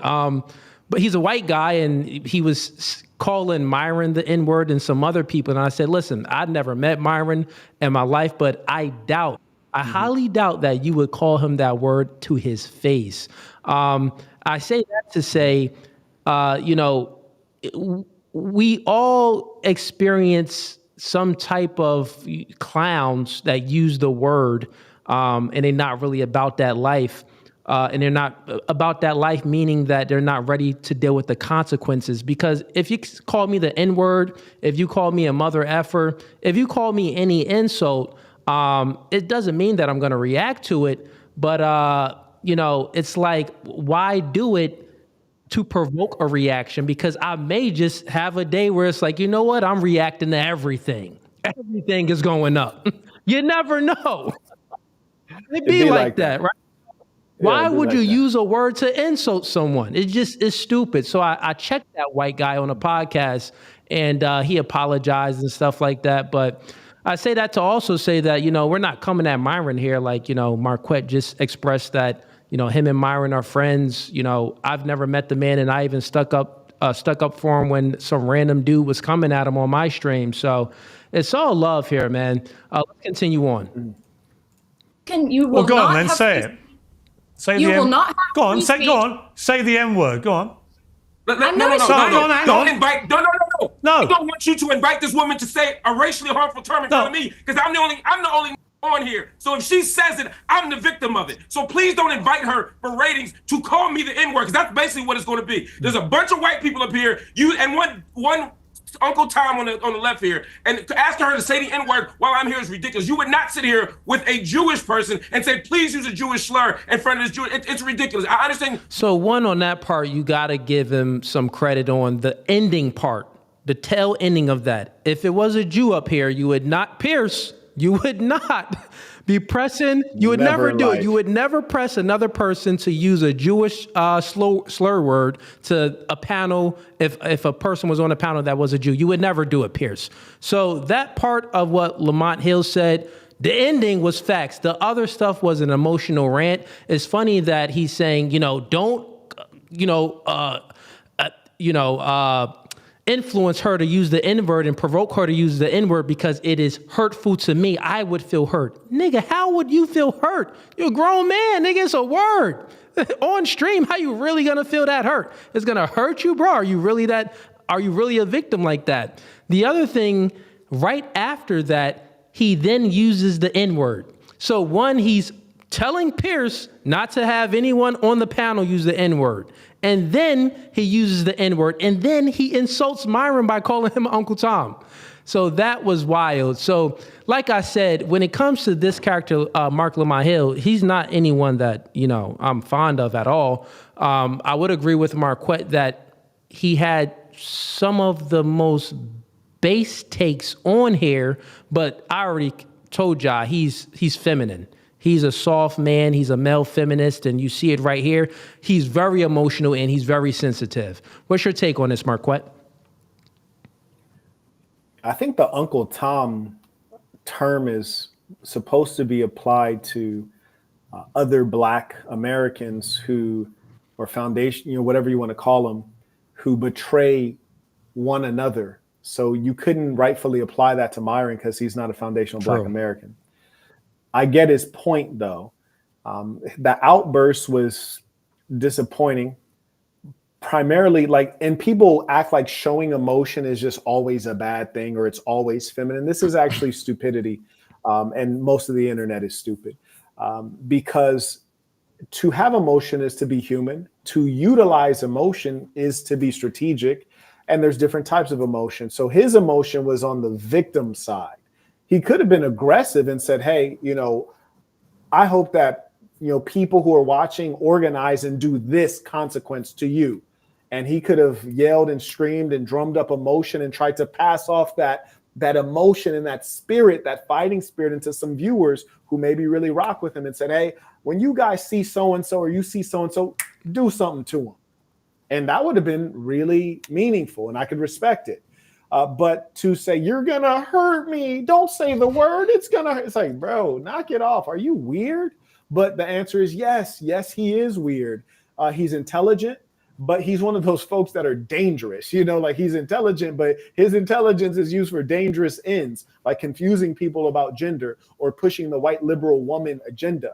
So it's really disappointing to see him explode like that. But sadly, I think he sincerely feels that. And that's why I say 20% of black people got to be eradicated because some of these foolish thoughts you can't pull out of their minds any more than you can pull hatred out of the mind of the ugly white woman, the one that's second to the last. And it's a pity the pretty white woman didn't get a chance to say anything. She let the ugly one do all the talking. Me personally, I don't generally like to hear anything women have to say, but if I must, at least let her be pretty. So I have to listen to this mud duck. It was really a tragedy. We got Joshua Rotondo. He sends in a super chat. He says, Saint, please connect Myron with David. All right. You know what? I actually have done that. I didn't get a response. It could be because of busyness, could be because of various things, but I did actually do that. And the reason I did that is, as I said earlier, David's always been looking out for me, so I want to return the favor. So that's already been done. That wouldn't be something I would sit on. True. You don't have any bad intent, Pierce. I understand what you're trying to do, but we already know she's a I hear racist. you. No. Pierce had all the bad intent. I don't know what you're talking about. What? Pierce knew exactly what he was doing. Pierce knew that by provoking that little white woman to say the N-word, he knew you was emotional. That's why you up here. So he was looking for this. This was the most viral moment. This clip right here, this is the part that's going viral. Not the stuff that maybe a few things that maybe, Myron and the white chick said, but this part is going viral.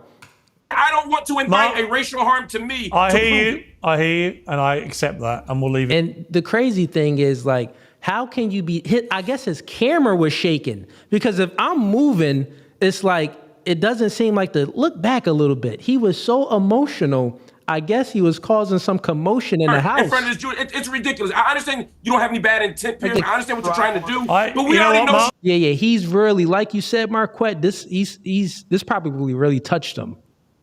Yeah, it did. I mean, bro is a blur right now. My nail was like, he's a blur right now. Yeah, this is funny. Hey, so that pretty much sums up this video.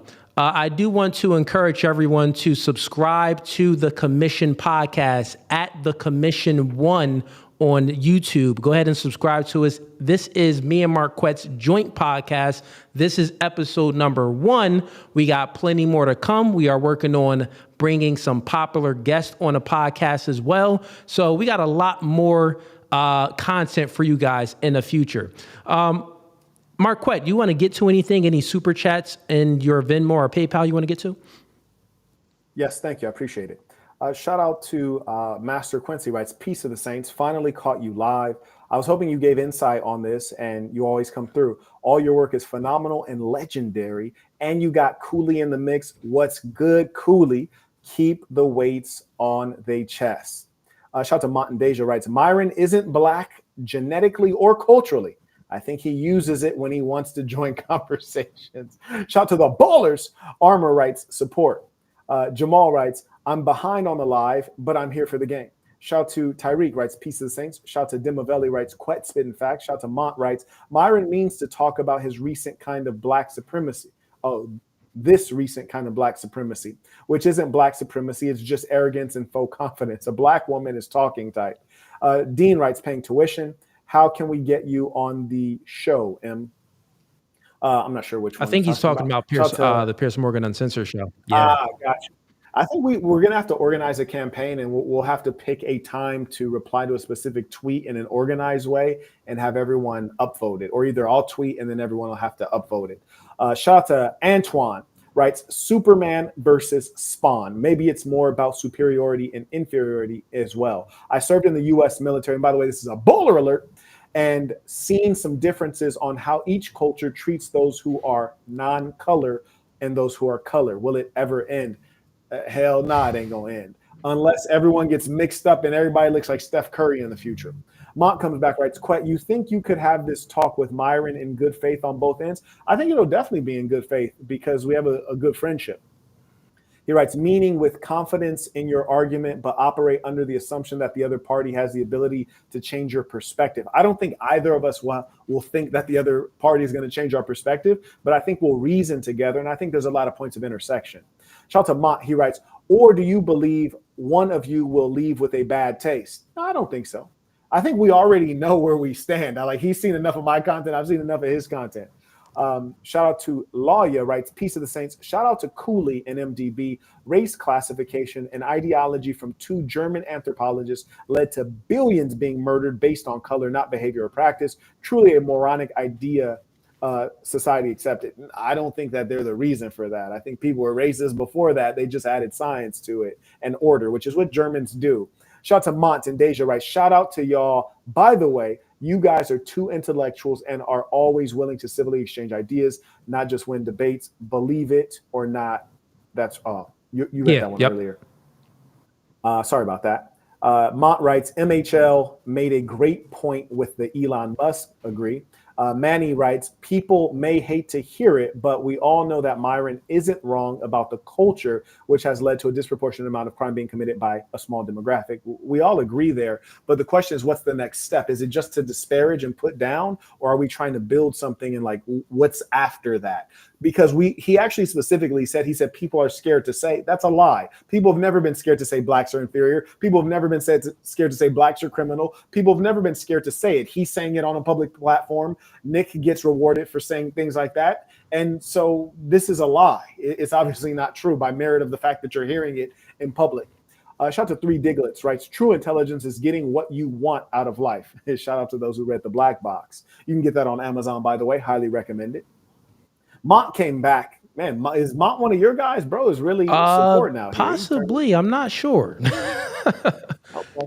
He writes, I believe in freedom of speech. However, is she saying private employers don't reserve the right to fire you for their own reasons? Yeah, I think that is what she's saying. Casual Germ writes, Peace of the Saints. Am I wrong for actively seeking out a mid-looking white woman to team up with and try that GoFundMe money glitch? Bro, I mean, hey. And here's the funny thing. The victims will be white racists. So you might be doing God's work. You're going to have to go get a black baby, though, and have her call a black baby all kinds of terms. All right. I didn't want to invite any racial harm to me. It's crazy. He thinks he's an injured. Bro, that was insane. William writes, you guys are my 2 favorite. I just hate the way people fall for the divide and conquer.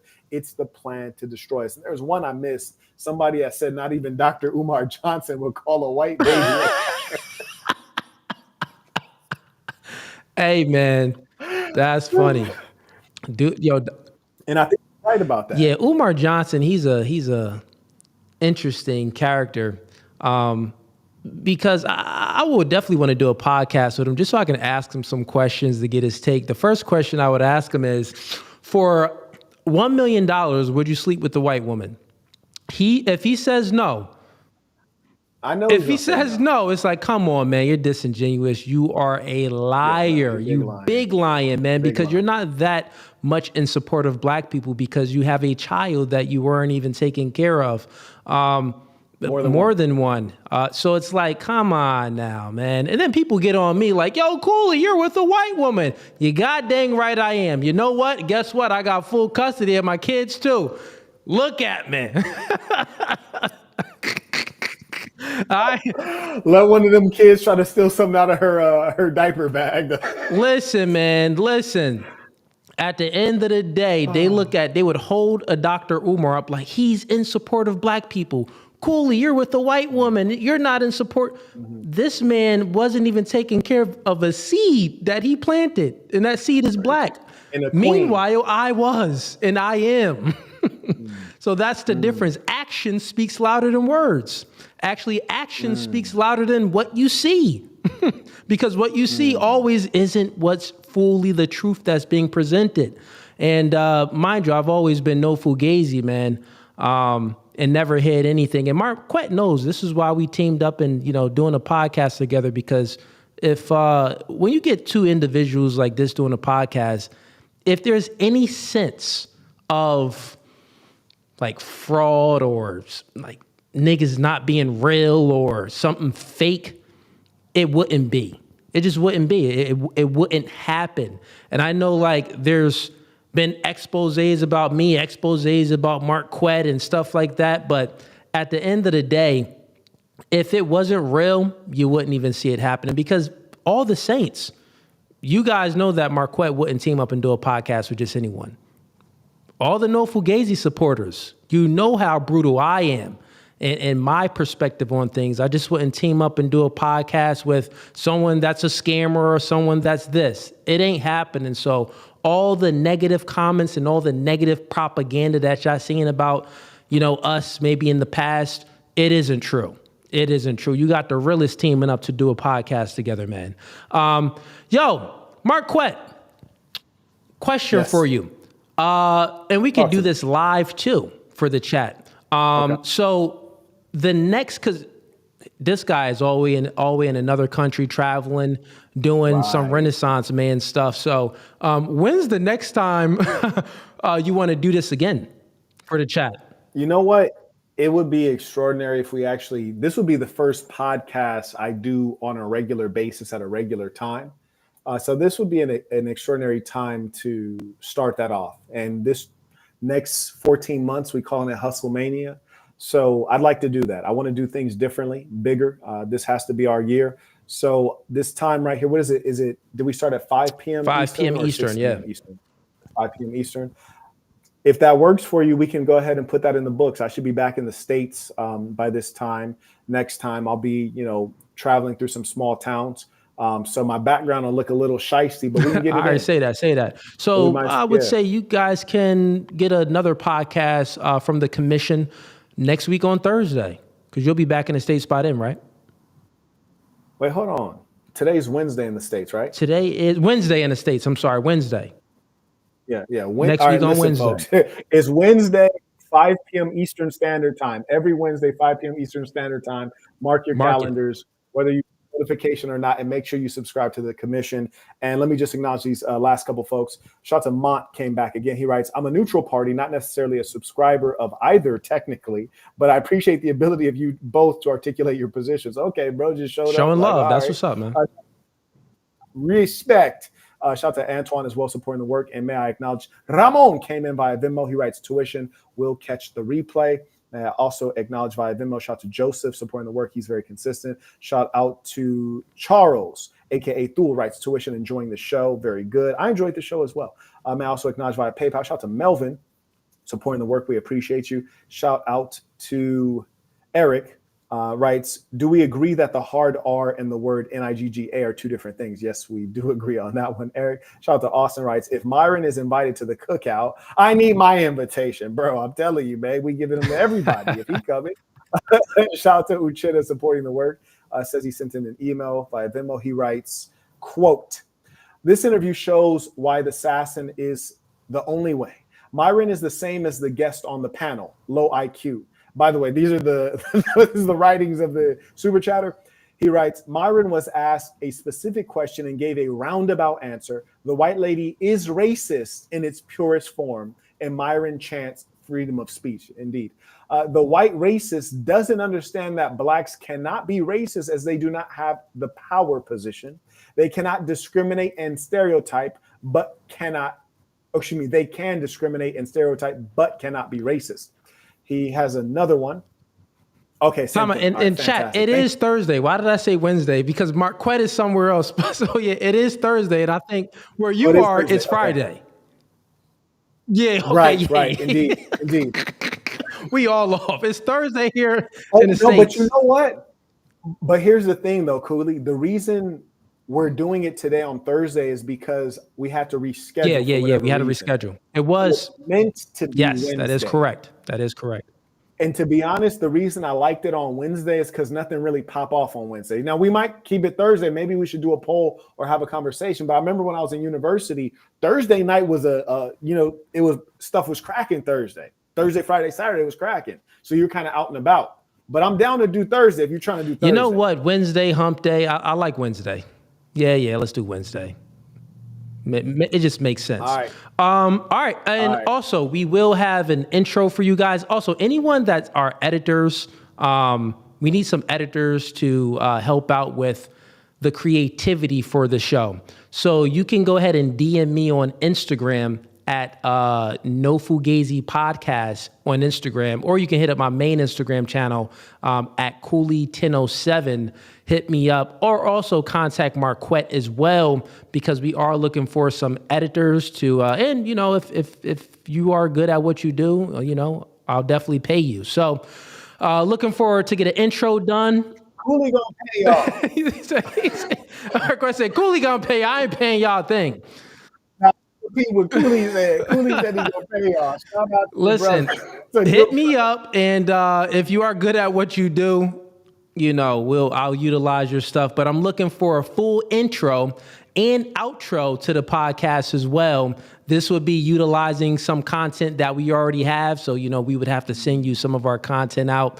And then we are looking for a waiting screen too. You know, like say if the podcast starts at, 5, but we got maybe like a 5-minute waiting time, some, graphics or animation of myself and Marquett. It will be cool if we can present that for you guys. But other than that, man, this podcast was a great one. Anything else, Marquett? No, I'd say that's about it. Shout out to the folks who supported the work. Shout out to those who have clicked the subscribe button plus the bell on the commission. And we appreciate all the likes and all the super chats, and also you guys sharing this. And maybe one day we'll get Myron on. I almost feel bad, like I was talking behind the good brother's back. But maybe one day we'll get him on and have that conversation. Yeah, let's do it, man. But other than that, thank you guys for supporting. Hit the like button, subscribe to the YouTube channel at The Commission 1, and we are out. Peace.